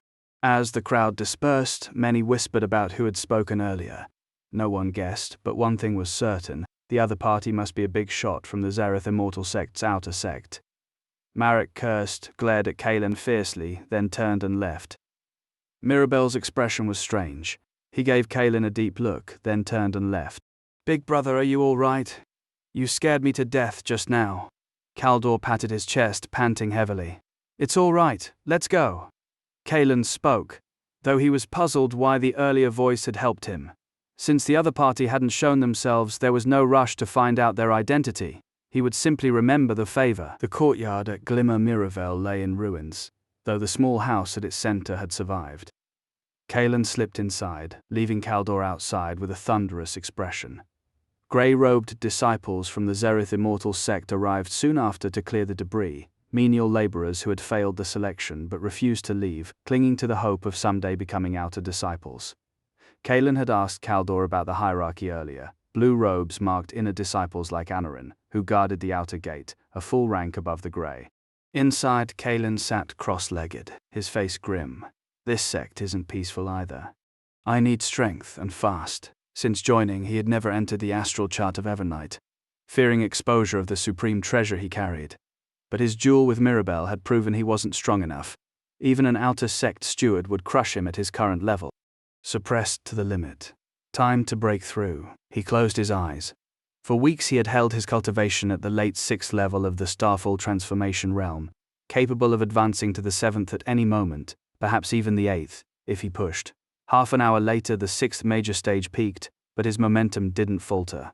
It climbed steadily, the fruit of constant self-refinement amplified by the battle with Mirabel. His divine sense sank into the astral chart of Evernight, consuming a considerable quantity of spiritual medicine. An hour later, a deafening roar erupted from Courtyard 9, shaking the ground. Waves of force surged outward, one after another. "What's happening?" someone shouted. "An earthquake in the Zareth Immortal Sect?" "No, a breakthrough. Coming from Glimmer Miravel, let's go see." Kaldor felt it most acutely. He was sweeping the courtyard alongside several grey-robed disciples when the sudden surge nearly bowled him over. He steadied himself and retreated several hundred meters with the others. A crowd gathered fast: Marek, Mirabel, a cluster of clan prodigies, even the steward who had threatened to break Kaelin's arms. Is that boy breaking through? How can the aura be this powerful?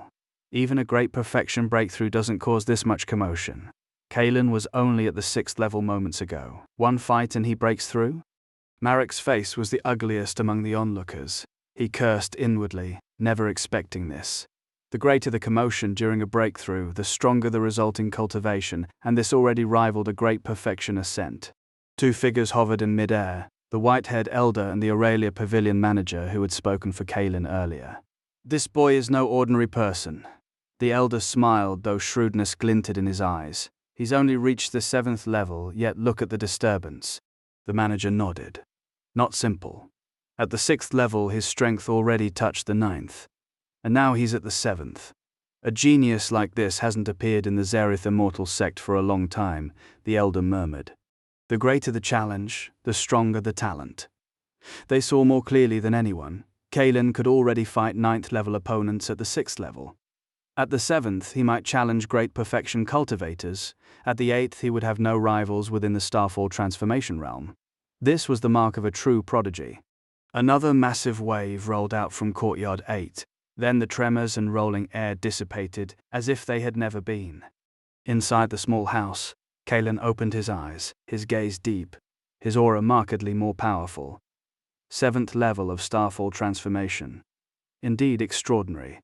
If I fought Mirabel now, I wouldn't be suppressed. Joy flickered across his face. The breakthrough had been easy. He could have pushed to the mid-7th level, but he chose a steadier, more solid foundation. Only a strong base allowed one to go further. More importantly, he was certain that once inside the astral chart of Evernite, no one nearby could sense it. The commotion had undoubtedly drawn important outer sect figures, at least a man who had vouched for him. But with no abnormalities detectable, his secret remained safe. The chart was his greatest secret. If revealed, he would die. Even the sect leader would covet such a treasure. The divine soul enters the astral chart of Evernite. The physical body appears to lack divine consciousness, yet outsiders cannot detect it. He had mastered the chart's use since activating it, though not all functions were unlocked, or perhaps his strength was simply insufficient. He would master more as he grew stronger and shattered more stars. Kaelin rose and walked out. Thousands had gathered, which startled him. He had expected a commotion, not a spectacle. Everyone, my apologies. The breakthrough was a bit loud. He cupped his hands, feigning embarrassment. The crowd didn't see it that way. What they had witnessed had astonished them. See? Told you, he really broke through. Breaking through to the 7th level with that kind of commotion. Impossible. Is he really a live-in son-in-law? Don't believe it? Someone with that talent would become a live-in son-in-law. Keep your voice down. Don't let this evil star hear you. Murmurs rippled through the throng, but the crowd soon dispersed. The show was over, nothing left to see. Marek seethed with resentment. If he wanted revenge, he would need another way. Mirabel's expression was grave. Kaelin had been strong before, now he was undoubtedly stronger. After a glance at Marek's departing figure, Mirabel followed. The matter hadn't been accomplished, but accepting some benefits wouldn't be too much, would it? 3 more days slipped by, leaving only 2 until the Zerith Immortal sect's outer disciple selection. Over 5,000 aspirants had gathered by then, many of them exceptional talents, yet the attic accommodated barely 3,000. Excluding the dozen small courtyards, more than 2,000 people had nowhere to sleep. Fights broke out daily near the attic, but stewards and deacons never appeared, as if the sect tacitly approved. Unless outsiders caused genuine disruption, Zerith Immortal sect rarely intervened. The only reason Kaelin and Mirabel's clash had drawn a steward was the scale of the damage. They had demolished an entire courtyard. The grounds buzzed with sparring and exchange. At night, scores of female cultivators bedded down under open sky, most of them newcomers. They all knew the courtyards housed the standout talents. Glimmer Holdress 9 drew particular attention, a hut without walls or doors uniquely exposed. Many coveted it until they learned who lived inside, a ruthless figure they heard with a battle record that included fighting Mirabel to a standstill. Though he had no background, that alone marked him as extraordinary. They abandoned the idea. No one knew Kaelin, but everyone knew Mirabel, Moro Ariel's prodigy, 8th level of the Starfall transformation realm. ruthless, a guaranteed outer disciple. No one had the confidence to provoke him. On selection morning, dawn found nearly 10,000 people massed outside. Kalen scanned the crowd, scions of Dragonspire Prefecture's great families, independent cultivators of respectable cultivation. He spotted Marek, face darker than before, eyes spitting fire when they landed on him. "Damn it, Kalen. Just wait, I'll make you pay." Marek had been forced to pay 1,000 spirit stones as a service fee, even though the Oramis Orindal Pyrith never reached Mirabel. The loss had gutted him. He liked to say he had lost both his wife and his army. Mirabel stood apart with his entourage, a clear radius of empty space around him. The same held true for Marek and his followers. Kalen noticed others in similar isolation, himself included, alone save for Kaldor. He understood after a moment. Fear kept people away. A woman caught his eye. She stood by herself in white, expressionless, radiating a cold aloofness. Her features were strikingly beautiful, almost otherworldly. And she was strong, profoundly so. Curious, Kalen asked Kaldor, "Who is she?" Kaldor followed his gaze and lowered his voice. Isolde Blackthorn, 8th level Starfall transformation. Young lady of the Blackthorn family, said to be the strongest here. The Blackthorn family, Kalen started, he had heard of them, a legendary clan in the Marshalon Empyrean state. One, even minor sects hesitated to cross. They belonged to no city. Their family was a city, controlling multiple spirit stone mines, making them one of Dragonspire Prefecture's supreme powers. Isolde seemed to feel his gaze. She turned, her eyes icy with disgust, and Kalen looked away, unsettled. He did not know she had already branded him a lecher in her mind. Bold and shameless, at that. Afterward, Kalen pointed out several other notable candidates. Kaldor answered each query like a living encyclopedia, his knowledge precise and deep. For all his quiet demeanor, he had proven invaluable at intelligence gathering. An hour passed, the sun climbed. Then a procession entered. Over 100 blue-robed outer disciples, 4 stewards, and a dignified middle-aged man, followed by 4 deacons moving with respectful deference. Kalen recognized the deacon who had nearly shattered his arm among them. The middle-aged man's gaze lingered on Kalen a beat too long. Instinct told him this was the one who had spoken for him that day. The outer disciples fanned out around the perimeter, each at least 7th level, Starfall transformation. Silence fell over the 10,000 the moment Zereth Immortal Sect representatives appeared. Even Isolde and Mirabel stilled. The middle-aged man swept the crowd, his eyes resting on Kalen once more before he spoke. His voice deep and carrying. "I am Darius Brennor, one of the outer sect elders in charge of this selection." Kalen confirmed it. This was the voice from the courtyard. The Zareth Immortal Sect holds this selection yearly, drawing many. Only 500 become outer disciples. The rest may choose to enter as menial disciples, cultivating within the sect and awaiting another chance. Darius's voice was not loud, but it reached every ear. Kalen knew the terms. Menial disciples were essentially servants, resources earned only through assigned tasks, status low, numbers in the hundreds of thousands scattered across the sect. Yet few left. The sect was a treasure land. Its spiritual energy was so concentrated that 1 day of cultivation inside equaled 3 outside. The outer sect test has 3 parts. The first examines bone age. Darius paused. The younger the bone age, the higher the cultivation, the higher the score. A ripple of understanding passed through the crowd. The format was standard across most sects and powers. Bone age measured potential, youth meant greater room for growth. Cultivation level measured present strength. Divide into 4 groups. Begin the test. The 4 elders exchanged glances and dispersed to their stations. The bone age test was straightforward. Each deacon held a golden compass that, when activated, released a golden mist across its surface. Unless a cultivator had reached the profound core realm or possessed a supreme treasure, there was no falsifying the result. Line up at the back. Come forward one by one. More than 100 outer disciples organized themselves into a queue, their chatter directed mostly at the ordinary youths among them. They were polite enough to Isolde, Mirabel and Kalen. In the crowd, Kalen spotted Anarin, the man who had accepted 100 spirit stones from Kaldor to assign them the small courtyard Glimmer Miravel. Few had actually come to claim it. The most outstanding candidates had stayed away. Everyone knew that securing the courtyard was easy, but defending it was another matter. You might be attacked outright, so only the strong dared. Otherwise, Anorin would never have been able to steer the 2 of them there. Anorin seemed to feel Kaelin's gaze. He lowered his head, ashamed, unwilling to meet his eyes. Though Kaelin had not yet joined the Zereth Immortal sect, he had already earned a reputation in the waiting area. Darius speaking up for him alone proved his worth. Add the commotion of his cultivation breakthrough and the battle with Mirabelle that had transcended his level, and his uniqueness was undeniable. Even Anorin wondered whether to find an opportunity to return the Spirit Stones, fearing future retaliation. Kaelin, for his part, did not care. He thought the courtyard, bought for 100 Spirit Stones, was quite pleasant to live in. One by one, candidates stepped forward. The mist on the compass shifted, condensing into numbers that revealed true age. The sect's requirement was lenient. Anyone under 30 could join. Kaelin and Kaldor stood together, at least 500 people ahead of them. Isolde, Mirabelle, and Marek were not in the same line. Marek glanced back occasionally. At 20, he had already reached the 7th level of the Starfall transformation realm, an absolute rarity. Even Mirabelle was 21 this year, which gave him some confidence before Kaelin. In his estimation, Kaelin should be in his 20s, not from appearance, but because his personality was too mature, too worldly. He believed he would surpass his rival in a few years. Several hundred meters was nothing to a cultivator at the 7th level. Their sensory functions far exceeded ordinary limits.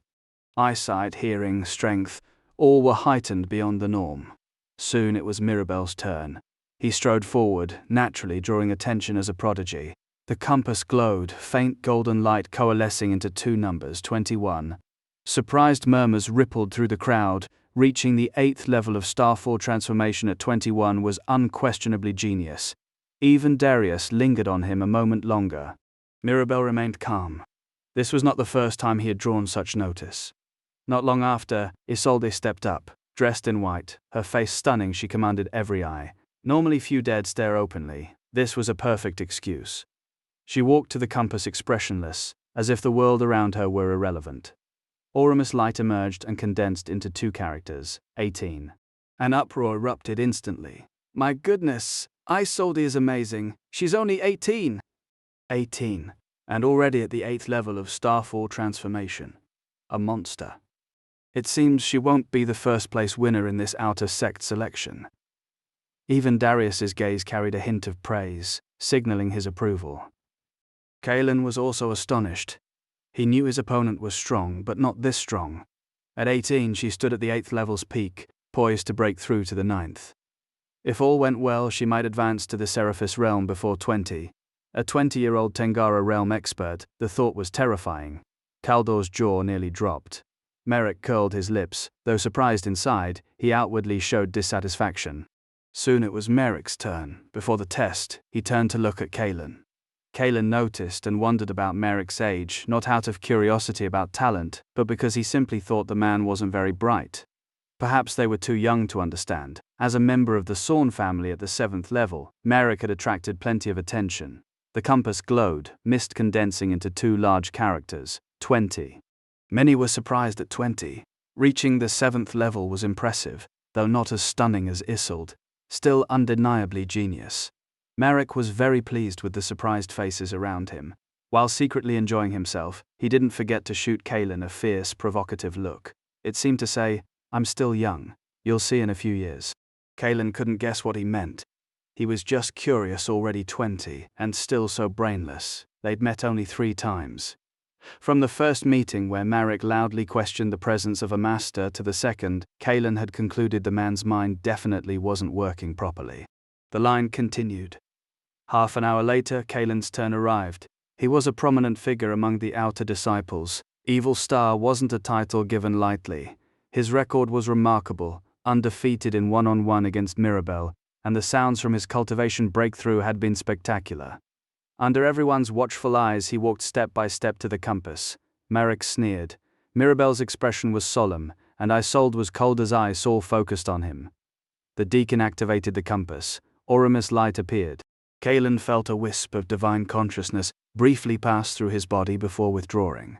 The golden mist slowly condensed into 2 large golden characters. 19. The murmurs rippled through the crowd, sharp with disbelief. 19? This jinx is only 19? My God, a devil at 19 and already this strong. He just broke through to the 7th level of starfall transformation a few days ago, didn't he? With talent like that, no wonder even Marek is no match for him. Voices overlapped, agreeing on the absurdity of it. In raw terms of age and cultivation, Kalen stood inferior only to Isolde. Marek's face drained to a mask of denial. Impossible.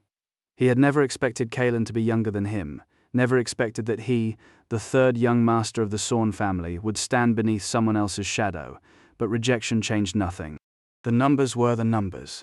Kalen glanced back, catching the death's head expression on Marek's face. Does my age have anything to do with him? Darius watched from the platform, admiration open in his gaze. To hold such strength and skill before 20, this young man's future had no visible ceiling. 3 more hours passed before the last tester stepped away from the golden compass. Darius descended to the high ground, surveying the sea of faces. The first test, bone age, is complete. Now we begin the second, cultivation level. The cue reformed. This time the instrument was not a compass, but a translucent emerald pearl, fist-sized, cradled on a velvet stand. Each tester laid a hand upon it, and wisps of green mist coiled upward, condensing into characters. Each wisp marked 1 level of starfall transformation. The line stretched as long as before, but Marek moved through it with quiet obedience. He knew Kalen's cultivation better than anyone, 7th level, same as himself. Most of the powerful family scions knew one another's standings. This round everyone assumed would be routine. They were wrong. Isolde stepped forward, slender fingers settling on the pearl. Green mist bloomed. 1, 2, 3, 8. The crowd held its breath. Then a 9th layer unfurled, pale and cold as winter light. Isolde has reached the 9th level. The shout tore through the silence. Wasn't she 8th before? When did she break through? Terrifying. She's the undisputed number 1 outer disciple this year. Even Mirabelle and the other major family prodigies frowned. They had heard whispers that Isolde was not to be trifled with, but an 8th level opponent was calculable. 9th level meant she stood at the threshold of the Seraphis realm. Kalen felt the shock too. She was extraordinary. His own turn came and went. 7th level, no commotion. Mirabelle tested at 8th, Marek at 7th, Kaldor at 5th. Respectable, but the gap between prodigies and the merely talented yawned wide. Isolde was not the only surprise.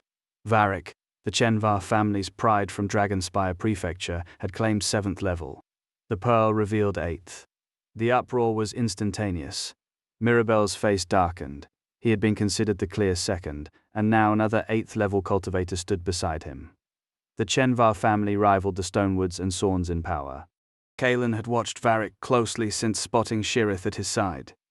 He had asked Kaldor for intelligence, but the chubby boy knew little. Varric had arrived, taken Courtyard 4 and not left since, attended by a single servant. The remaining tests yielded a scattering of high cultivations, mostly from older candidates. Some families had concealed their scions' true levels, but only 2 exceeded 8th. The rest clustered around 7th. In Kalen's estimation, only Isolde and Varric posed a genuine threat. 8th level. He felt no fear.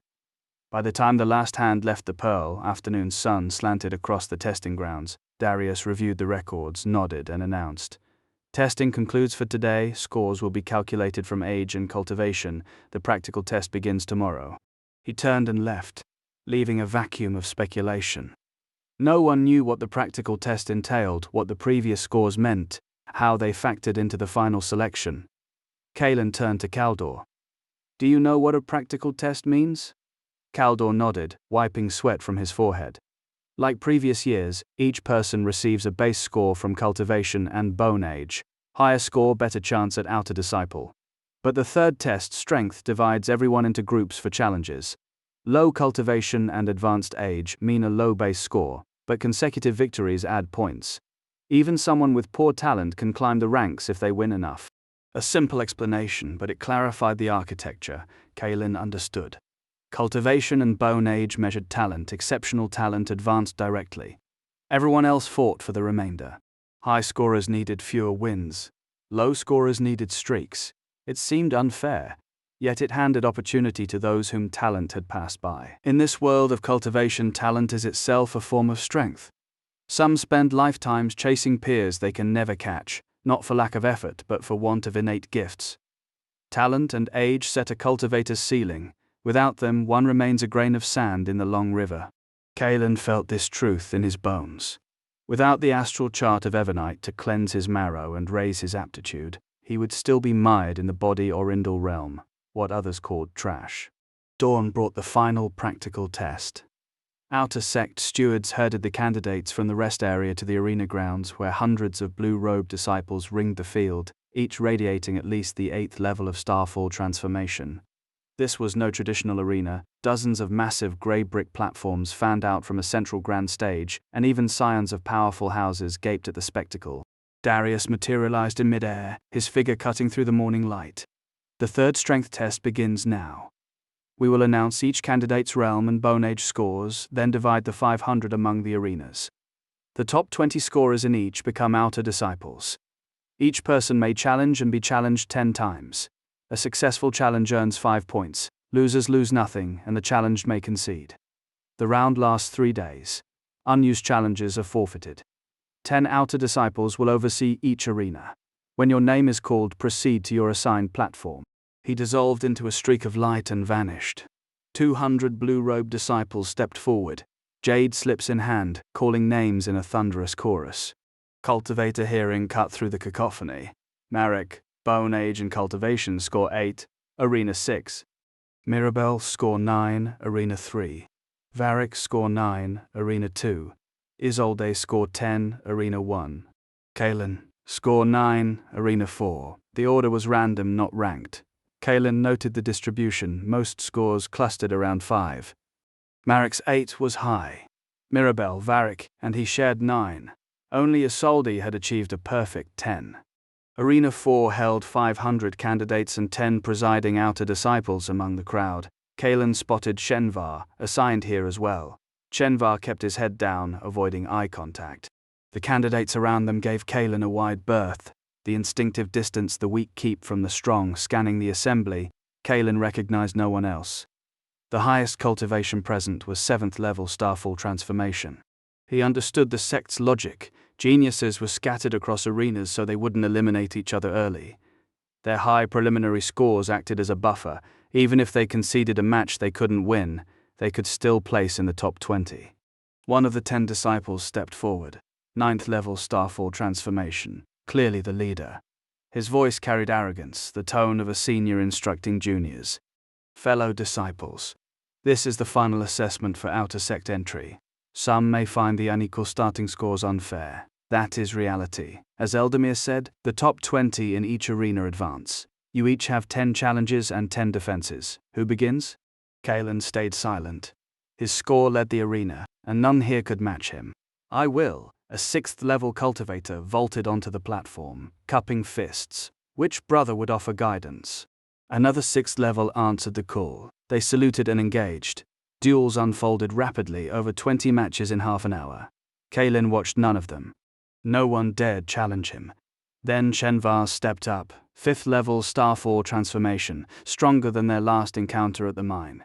His opponent matched him. The fight was close. Shenvar won by a hair.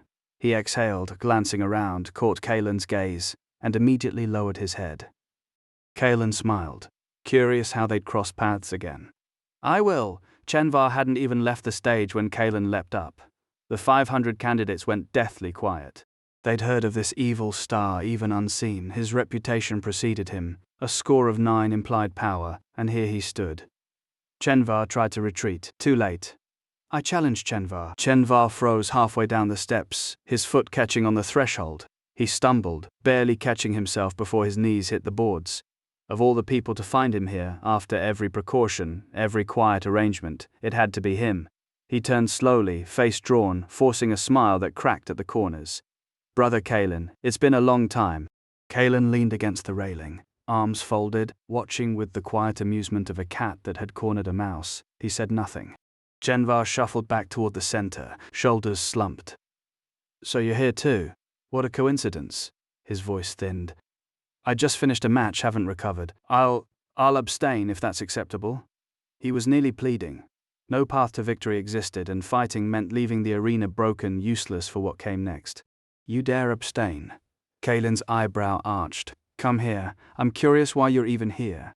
Bitter obedience pulled Chenvar forward. The crowd murmured, piecing it together. Two men who knew each other. But why was Kalen here at all? And what connected him to Varric? They shared a surname. Yet Varric's Chenvar clan stood among the great families of Dragonspire Prefecture, while Chenvar's branch had long since withered into irrelevance. Chenvar shook his head, the wry twist of his mouth deepening. We're a branch line. The main house doesn't acknowledge us. No contact in years, he explained in fragments. Varric was entering the Zareth Immortal sect and needed a follower. The direct line, too proud, too weak, too young. The choice had fallen on him. Kalen nodded, understanding settling over his face. As Chenvar spoke, his expression soured further. Once he had swaggered through the clan like a petty tyrant. Now he was being shipped off as a servant. No wonder the mood was foul. They stood reminiscing on the boards while 500 competitors burned time they couldn't spare. The lower-ranked especially seethed, but the 10 outer disciples charged with discipline kept them silent. Their leader's face darkened. He felt his authority fraying. The arena isn't for reminiscing, he said, voice low. If you won't fight, get down. Kalen frowned, recognizing the waste. He meant to offer Chenvar a token exchange and end it. But Chenvar only clasped his fists, smile fixed. All right, senior brother, fight Kalen? He'd sooner walk into a furnace. The leader's patience snapped. Didn't you hear me? He took the silence as insult. Boy, your senior brother asked you a question. Are you deaf? Kalen turned slowly. His gaze was flat, cold. Are you talking to me? So you're not deaf, I thought you didn't hear. The disciple sneered. Since you heard, start the match and get off the stage. He dismissed Kalen entirely. 9th level Starfall transformation realm against 7th, 2 minor realms of difference. The strong ignoring the weak. So the deaf person you mentioned was me. Kalen's voice carried no inflection, no tell of joke or rage. The outer disciple frowned. No uninitiated disciple had ever spoken to him like this. That's right. I'm talking about you. The air thickened. 500 youths held their breath. Chenvar felt the awkwardness acutely. He had just claimed kinship with Kalen and now feared the backlash. Very good, you just called yourself senior brother, didn't you? Kalen smiled. Then I concede defeat in this competition. A collective freeze. The strongest in Arena 4 had just yielded. Everyone knew Chenvar stood no chance, yet Kalen handed him the win. Kalen, you admit defeat, then I win? Chenvar stammered, stunned. 5 points meant nothing to Kalen. To Chenvar, they were the difference between entry and exile. Since you've conceded, hurry up and get down. The leader's frown deepened. He had just demanded the match begin. The boy had immediately quit. But Kalen laughed. Senior brother, I concede this match, but I want to challenge the next person. Challenge himself? The arena went silent. 500 vows formed in unison. If this jinx chose them, they would abstain instantly. The leader glanced around. Since no one objects, choose your next opponent. Anyone here can be chosen? That's right, anyone. Very good, Kalen smiled at the leader. Then I choose you. Senior brother, come up here. The outer disciple gaped. Kalen wanted to challenge him, a 9th level cultivator. Not just the youths, but the other 9 disciples stared. Had he lost his mind? What did you say? Say it again if you dare. The leader's face darkened. Boy, I think you're courting death. I just said I want to challenge you. Whether I'm courting death, you don't need to remind me. Kalen's expression remained indifferent. Courting death. The first outer disciple leaped onto the arena. The outer disciple's face darkened. 5 years in the Zareth Immortal sect, and he had never been spoken to like this by someone who had not yet crossed the threshold. Boy, I've been here 5 years and never seen anyone as arrogant as you. Below the Tengara realm, a cultivator lived barely past 100. Even outer disciples faced a hard ceiling without progress. They were shuffled off to manage the sect's external holdings or dismissed entirely. The enforcement hall's ranks were young, turnover high. Didn't you just say I could challenge anyone here? Did I hear wrong? Kalen's voice was calm, unhurried. He had considered keeping a low profile before arriving, but the sequence of events, beating Marek, fighting Mirabelle, the breakthrough that had shaken the selection grounds, had already marked him. Hiding served no purpose. Better to demonstrate value, to make the sect invest in him. He needed Zareth's protection. If the misty immortal palace came calling, he needed the sect to refuse them. Since that's how it is, let your senior brother teach you the principles of being a good person. Cedric moved like lightning, aura surging at the 9th level of starfall transformation. The ground trembled beneath his feet. Good timing. Kalen's own aura erupted, tiger-like, matching the higher cultivation despite sitting 2 minor realms lower at the 7th level. Cedric was no fool. He sensed the danger immediately and held nothing back. The clash was blinding, leaving the 500 candidates breathless. They knew Kalen as a ruthless star, but to see him engage an enforcement disciple directly and show no disadvantage was something else. The other 9 outer disciples watched with growing unease. They knew Cedric's measure. He was not losing, he was being suppressed. The commotion drew eyes from the neighboring arenas. That's Kalen, and he's fighting a blue robe? An outer disciple? How did he pick a fight with enforcement? And the outer disciple is strong. This jinx, has he lost his mind? Kaldor watched from a distance, grinning. My goodness, Big Brother is really fierce. Marek's face darkened, lips moving in silent curse. Kill him. Kill Kalen. Arena 4 sat closest to Arenas 1 through 3. The prodigies, Isolde, Varric, Mirabelle, had clear sightlines. Mirabelle's expression shifted. Kalen's strength had grown since their exchange, and his relaxed bearing suggested reserves untapped. A strange light flickered in Isolde's eyes, gone before anyone could name it. Her face remained cold, unreadable. Varric watched in silence, something calculating in his gaze. Cedric's alarm deepened with every exchange. 7th level. The boy was 7th level, yet every strike met his own or bettered it. He cycled through techniques, searching for an opening that never came. Damn it, he retreated, hand flashing to his storage bag. The ethereal Jorvin Gladius materialized ashen grade, Brindor forged, earned through years of merit accumulation. The ethereal Jorvin Gladius. Senior brother Varel has actually drawn his own weapon. Murmurs rippled through the outer disciples. Brindor artifacts could be bought with merit points after entry, but this sword represented years of service, a testament to how far Kalen had pushed him. Kid, you forced me to this. Cedric's eyes burned. He had already lost face, forcing a pre-entry disciple to draw a Brindor weapon. He could not afford to lose the fight. Heads turned across the selection grounds. Even distant matches paused. A Brindor weapon? That's a Brindor weapon. This jinx has met his match. 2 cultivation levels higher, and he still draws a Brindor weapon? Despicable. Using a magic weapon against an unarmed opponent? Utterly shameless. The candidates, fellow outsiders, all of them, spoke for Kalen. The disparity was obvious. The escalation ugly. Kalen's expression did not change as Cedric charged, the Gladius whistling through air. He sighed, almost bored, and patted his own storage bag.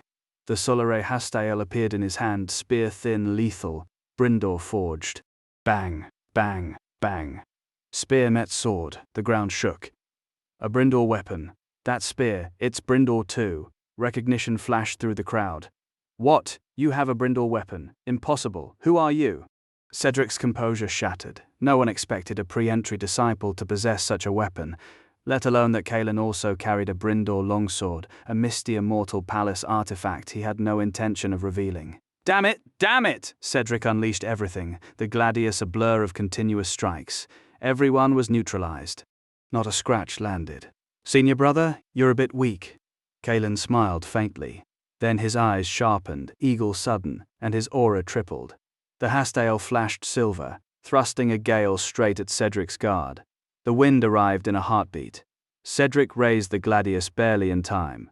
Crash. The block held, but the force drove him back dozens of meters before he arrested his slide. He had no breath to recover before Kalen was already there, the Hastael descending. The dragon-shaped spear hung suspended in the air, its tip a hair's breadth from Cedric's throat. He stood frozen, face drained of color, cold sweat beading on skin that had gone clammy with the certainty of death. Stop. The command cut through the silence, Darius's voice resonant from the void. Kalen stood between them, the draconis coiling Hastael held loose in one hand. He lowered it slowly. Cedric exhaled, a shuddering breath, then crumpled to the arena floor as the adrenaline curdled into trembling weakness. He realized his mistake the moment his knees hit the sand. Arena 4. The watching eyes, mocking, sarcastic, pricked at his pride. He scrambled up, glaring at Kalen with hatred he dared not act upon. The gap in their strength was a wall he could not scale. You, Cedric's voice cracked. He swallowed the threat forming on his tongue and spat instead. I'm the one responsible for maintaining order here. You dare lay hands on me? You've violated Zereth Immortal Sect's rules. I'll break an arm and a leg, cripple you, and have you expelled. Kalen watched him with flat indifference. Darius spoke again from the void. This competition selects new disciples. Outer disciples may not participate. The competition continues. That was it. A few casual words and the matter closed. Cedric stood stunned, bitterness choking him, but Darius had spoken. He was a mere outer disciple, not even a steward. He turned and left the arena. Kalen clasped his hands in salute to the empty air and vanished. The disciples in Arena 4 looked after him as if he was something unnatural. A silent consensus formed. If he challenged any of them, they would forfeit. Chenvar watched, astonished. How long since they'd arrived at the Spirit Stone mine? Kalen had just felled a 9th-level Starfall transformation cultivator. That was the strength of a minor family head. Cedric's shame burned hot. He abandoned Arena 4, palming the duty off on another outer disciple. The matches resumed. The prodigies, Isolde, Varric, Mirabelle crushed their opponents with casual dominance. Miles away in a secluded pavilion beyond the outer gates arena, Darius sat across a chessboard from a white-haired old man whose kind face creased in a smile. "This Kalen has great talent," the old man said, lifting his teacup. Darius moved a piece. On the path of cultivation, talent is only one aspect. A tacit acknowledgement, the old man chuckled. "Interested in taking him as a disciple?" Darius considered the board. "We're still investigating. I didn't expect the brat to catch your eye. Perfect timing to dig into his background, just in case. I heard he was a live-in son-in-law. Curious how a promising young man ends up in that position." Darius said nothing, but his silence agreed. The days blurred. 3 days and 3 nights, Darius had said, and the grey-robed servant disciples brought food twice daily. Kalen didn't rush the stage. Discounting the Cedric incident, he still held 9 challenges. The results across the arenas were predictable.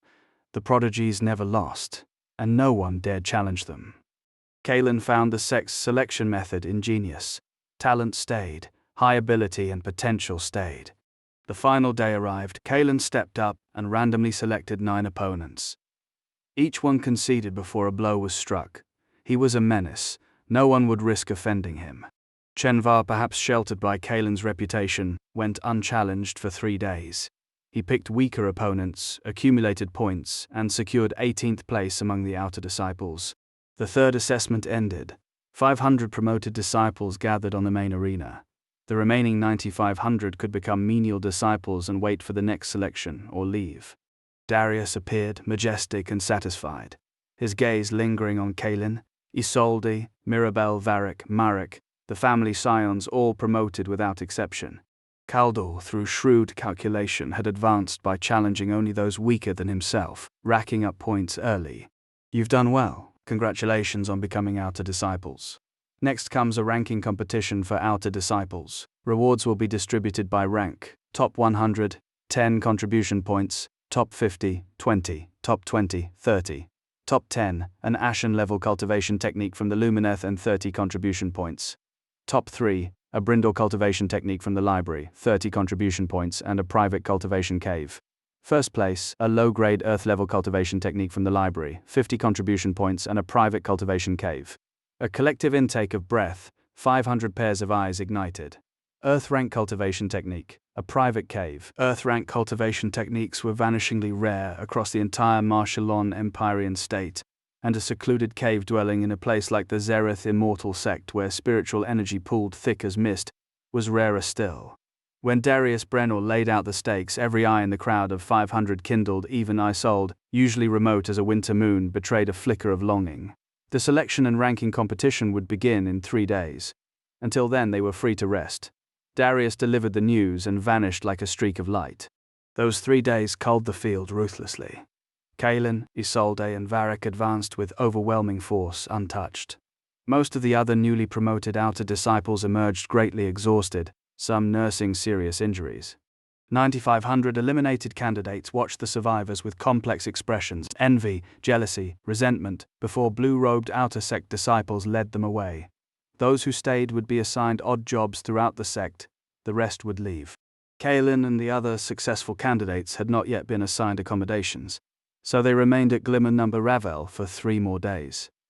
Kaldor beamed as he held court in the courtyard. Big brother, you don't know. There was a monster in my arena. He didn't like me, challenged me outright. I surrendered without a word. The onlookers laughed. They didn't see the calculation beneath the cowardice. Kaldor had used that surrender to conserve strength, then systematically challenged weaker opponents until he clawed his way into the top 20. Kalen stared at him, speechless. He knew his friend was shameless, but this was something else entirely. Brother, you have to make top 3 this time. The cave dwelling the sect provides, it's everything. Kaldor's chubby fingers ticked off the rewards. First place gets a top-tier earth rank technique. That alone is worth more than most clans possess. But the cave dwelling, the spiritual energy inside is several times denser than anywhere else. Once you're inside the sect, without a proper cave, your cultivation will crawl while others fly. Kalen listened closely. A sect of Zareth's stature would naturally claim a blessed land. Within it, caves rich with ancient concentrated spiritual energy would be carved out. Places where Kaldor claimed one's cultivation advanced even in sleep. The claim was probably exaggerated, but the underlying truth was clear. A good cave dwelling was the foundation of everything. There aren't many such caves, Kaldor continued, voice dropping. Most deacons don't even rate one. The sect reserves them for cultivating outstanding successors. That's why we need top 3 at minimum. Kalen nodded, serious. I'll do my best. Kaldor had laid it all out because he feared Kalen might not grasp the stakes, might hold back and let the chance slip away. It wasn't an exaggeration to say Kalen had saved his life. The least he could do was ensure his savior didn't squander the opportunity. The next morning, Kalen sat cross-legged in the courtyard and turned his divine sense inward, into the astral chart of Evernite. A massive star floated before him, pulsing with quiet power. 7th level of the Starfall transformation realm, consolidated. He had completed the first 2 parts of the Miravel transformations of Starfall transformation. Now, with his strength at the necessary threshold, he could attempt to blast open the 4th star. Pressure crushed the air around him. His aura climbed steadily, trembling the ground of the astral chart. He exhaled sharply, golden light flaring around his right hand, his strongest strike to date, and drove it toward the 4th star. Thunder cracked. Golden radiance blazed. Within 3 breaths of contact, the star shattered, spilling its treasure in a blaze of light. Kalen staggered back, panting, sweat slick on his forehead, but his face split into a grin. He strode forward to claim what lay within. The remaining Miravel transformations of Starfall transformation, enough to carry him to great perfection of the realm. A mountain of spirit stones, hundreds of thousands at a glance, each pulsing with spiritual energy far purer than anything in the outside world, and spiritual herbs and medicines piled like cordwood. Even half expecting it, the sheer volume stole his breath. Each shattered star yields this much. I wonder if the higher stars hold Seraphis rank techniques. Heaven rank cultivation techniques were the stuff of legend. It wasn't certain the entire Dragonspire prefecture possessed a single one. For most, Seraphis rank methods were myths, spoken of, never seen. The Miravel Nithor were vast, but compared to the legendary continents, Dragonspire province was impoverished. Kalen didn't waste time. He sat cross-legged in the astral chart, spirit stones clutched in both hands, and began absorbing the remaining Miravel transformations. A low-grade Earth-rank technique still priceless, and likely top-tier even among the greater continents. His cultivation speed was staggering, fueled by the concentrated spirit stones and the spiritual herbs he had already consumed. Before he knew it, the day of selection arrived. Kalen, Isolde, Varric, Mirabel and the other prodigies stood on the main arena in the outer sect grounds, flanked by the remaining 500 candidates. Participation was voluntary, but almost everyone showed up, even knowing they were outmatched, even Kaldor and others less capable, all hoping for a stroke of luck. Darius Brennor waited before them, but he wasn't alone this time. 3 powerful elders flanked him, an elderly man with a full head of black hair, a middle-aged woman of striking bearing, and at the very front, a white-haired elder whose kind smile crinkled the corners of his eyes. His gaze swept over Kalen and the others, satisfaction warming his weathered face. Very good, all good. I am Kaldric, leader of the Zareth Immortal Sect's outer sect. The white-haired old man chuckled as he surveyed the crowd, and a ripple of astonishment passed through them, Kalen included. The amiable figure before them was Kaldric, leader of the Zareth Immortal Sect's outer branch. The sect split into inner and outer divisions, and he stood at the apex of the latter. His cultivation remained imperceptible. To their untrained senses he seemed merely an ordinary old man, devoid of any spiritual energy fluctuations. With a kind expression, Caldric concluded the introductions and gestured to the elders behind him. They stepped forward in turn. Darius spoke first, imposing and tall, his voice deep. "I am Darius, you've come to know me these past days. I oversee the transmission of skills." Next came Sorrel, black-haired and severe, chin tilted high enough to reveal his nostrils. Sorrel, alchemy? His arrogance outstripped even the sect leader's bearing, yet the moment his role was named, the crowd understood. Alchemists carried themselves thus, regardless of cultivation. Their authority rested entirely on proven ability. Shirith followed, smiling. "Shirith, formations!" Like alchemy, the art commanded awe. A true array master could casually deploy defenses, offenses, spirit-gathering arrays, labyrinths, countless variations. Most cultivators dabbled at beginner level. Mastery meant defeating enemies far beyond one's rank with a gesture. Last came Lyriel, thin and middle-aged, unremarkable in feature and presence. He whispered, "Lyriel. Weapon refining." The craft held ancient lineage and status equal to alchemy. Its practitioners earned respect wherever they went. The artifacts in Kaelin's hands were serviceable finished goods, but not made for him. Custom-forged implements mattered profoundly to a cultivator's path. "These four are the outer sect's teaching elders," Caldric said. "They'll hold regular classes. Attend if you wish." His smile widened. "They'll also observe today's competition, catch one's eye, become a direct disciple. Your future becomes limitless." He announced the format. Single elimination, 3 simultaneous arenas, names drawn by lot. 1 loss meant disqualification. Darius nodded, stepped forward. "I'll oversee the draw. Write your names. When called, ascend the platform." He patted his storage bag. 500 sets of paper and brushes flew into waiting hands. Once completed, a blue-robed disciple collected the slips into a wooden box. Darius flicked a finger. A beam of light struck the box, triggering a series of sharp cracks. 6 slips floated into his palm. Thalorin, Aranel, Caldric, Orinel. The first 6 contestants took their arenas. Kaelin calculated silently. Each round halved the field. 2 rounds would winnow 500 to barely 100. The pace was brutal, accelerating as numbers dwindled. A quarter hour later his name rang out. He vaulted onto the platform. His opponent stood at the 6th level of Starfall transformation, respectable for his age, bone age and realm rating both 7 points. But when he recognized Kaelin, his face twisted as though he'd swallowed something foul. No choice now, he gritted his teeth and engaged. 3 moves. Kaelin kicked him from the ring. No one was surprised. Kaelin had already felled Cedric, an outer disciple at the 9th level, despite sitting only at the 7th himself. The first round unfolded. Isolde, Varric, Mirabelle, they never met, and their opponents crumbled instantly. Elsewhere, scions of prominent clans clashed fiercely, each desperate for ranking and reward.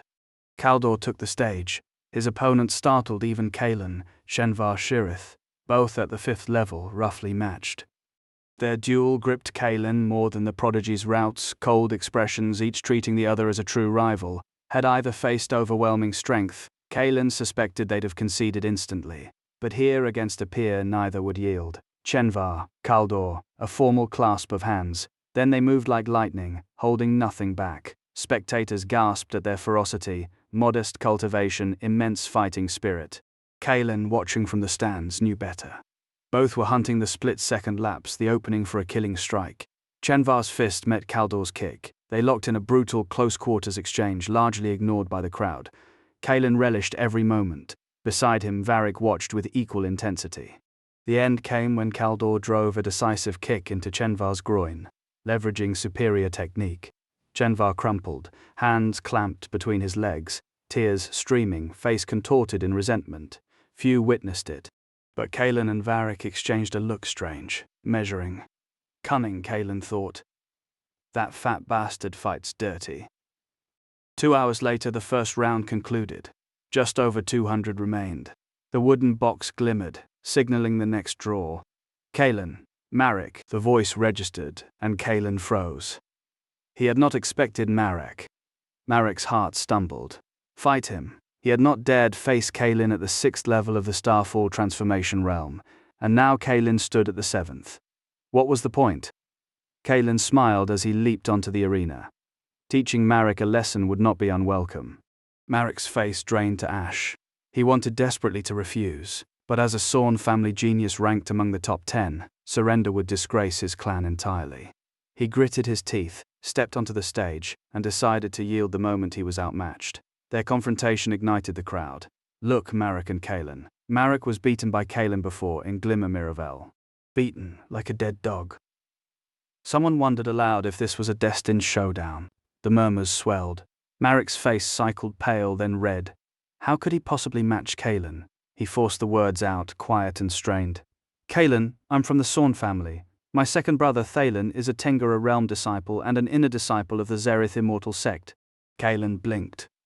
What do you mean, did Marek think name-dropping would frighten him? I want to ask.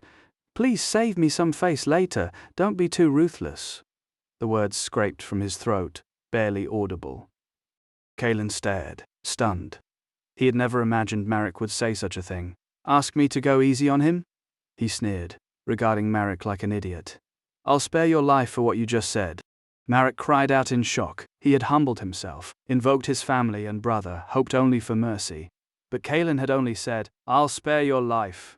Before Marek could respond, Kaelin vanished and reappeared before him. Both at the 7th level of the Starfall transformation realm, yet worlds apart in strength. Marek had no time to react. 2 fists drove into his abdomen. Blood sprayed from his mouth, his face flushing crimson. He was completely powerless. As Kaelin moved for another strike, Marek barely raised an arm to block. Crack, forearm bone snapped on impact. Pain and fear washed over him. Cold sweat soaked his body. He tried to surrender, to admit defeat. They were not on the same level. What was the point of continuing? If this went on, Kaelin might tear him apart. But before the words formed, cold light flashed in Kaelin's eyes. A right-handed slap cracked across Marek's face. Stars burst in his vision. 2 back teeth flew out. He could not speak. Half a breath later, the other side of his face took the same force. 2 more teeth gone. Regret flooded Marek. If I'd known, why would I have provoked this jinx? He desperately tried to shout surrender, but Kaelin never gave him the chance. Every time Marek opened his mouth, a slap or punch silenced it, always aimed at his mouth. Now only 1 front tooth remained. All the others were gone. Gasps rose from the crowd. Both were powerful, with a past grudge. Everyone expected Marek to last a while, even if outmatched. No one imagined this. He was being tortured. I swear, I'd rather die than provoke this scoundrel, a chosen one muttered. The sentiment was universal. Blue-robed outer disciples gaped. They had never seen such a ruthless new disciple. And not just them, the Zerith immortal sect leader and outer sect elders watched. Kuldrik, Darius, Sorrel, Shirith, and the others wore strange expressions. By now, Marek swayed on the verge of unconsciousness. He wanted to collapse and yield, but Kaelin would not let him. 1 hand clamped his neck, the other slapped him repeatedly. Screams of agony tore from his throat. A moment passed, the beating continued. Marek purely defensive, purely taking hits. Kuldrik coughed lightly. Isn't this disciple a bit too rough? He looked at Darius. Darius nodded. A bit ruthless. He agreed. Marek barely looked human anymore. Then why aren't you stopping it? Darius froze. That's what Kuldrik meant. He should have been careful about Kaelin's character. He had wanted to take him as a disciple, after all. He had almost forgotten he was hosting the competition. Stop. At Darius's command, Kaelin halted. Marek collapsed like a rag doll. Darius glanced at Kaelin. Kaelin wins. His gaze fell on the lump of mud on the ground, no longer recognizable as a person. A hint of guilt flickered in his eyes. Someone rushed up, one of Marek's 4 followers, and dragged him off like a dead dog. All 4 had entered the selection. Only 1 became an outer disciple, the other 3 menial disciples. Kaelin shrugged. Despite the blood Marek had spilled, not a drop had touched his white robe. It remained spotless. Stepping down, he felt every eye on him like he was a monster. They had known he was not to be trifled with. They had not expected him to hold a grudge this deep. Darius cleared his throat. The competition continues. He coughed lightly and read the next names.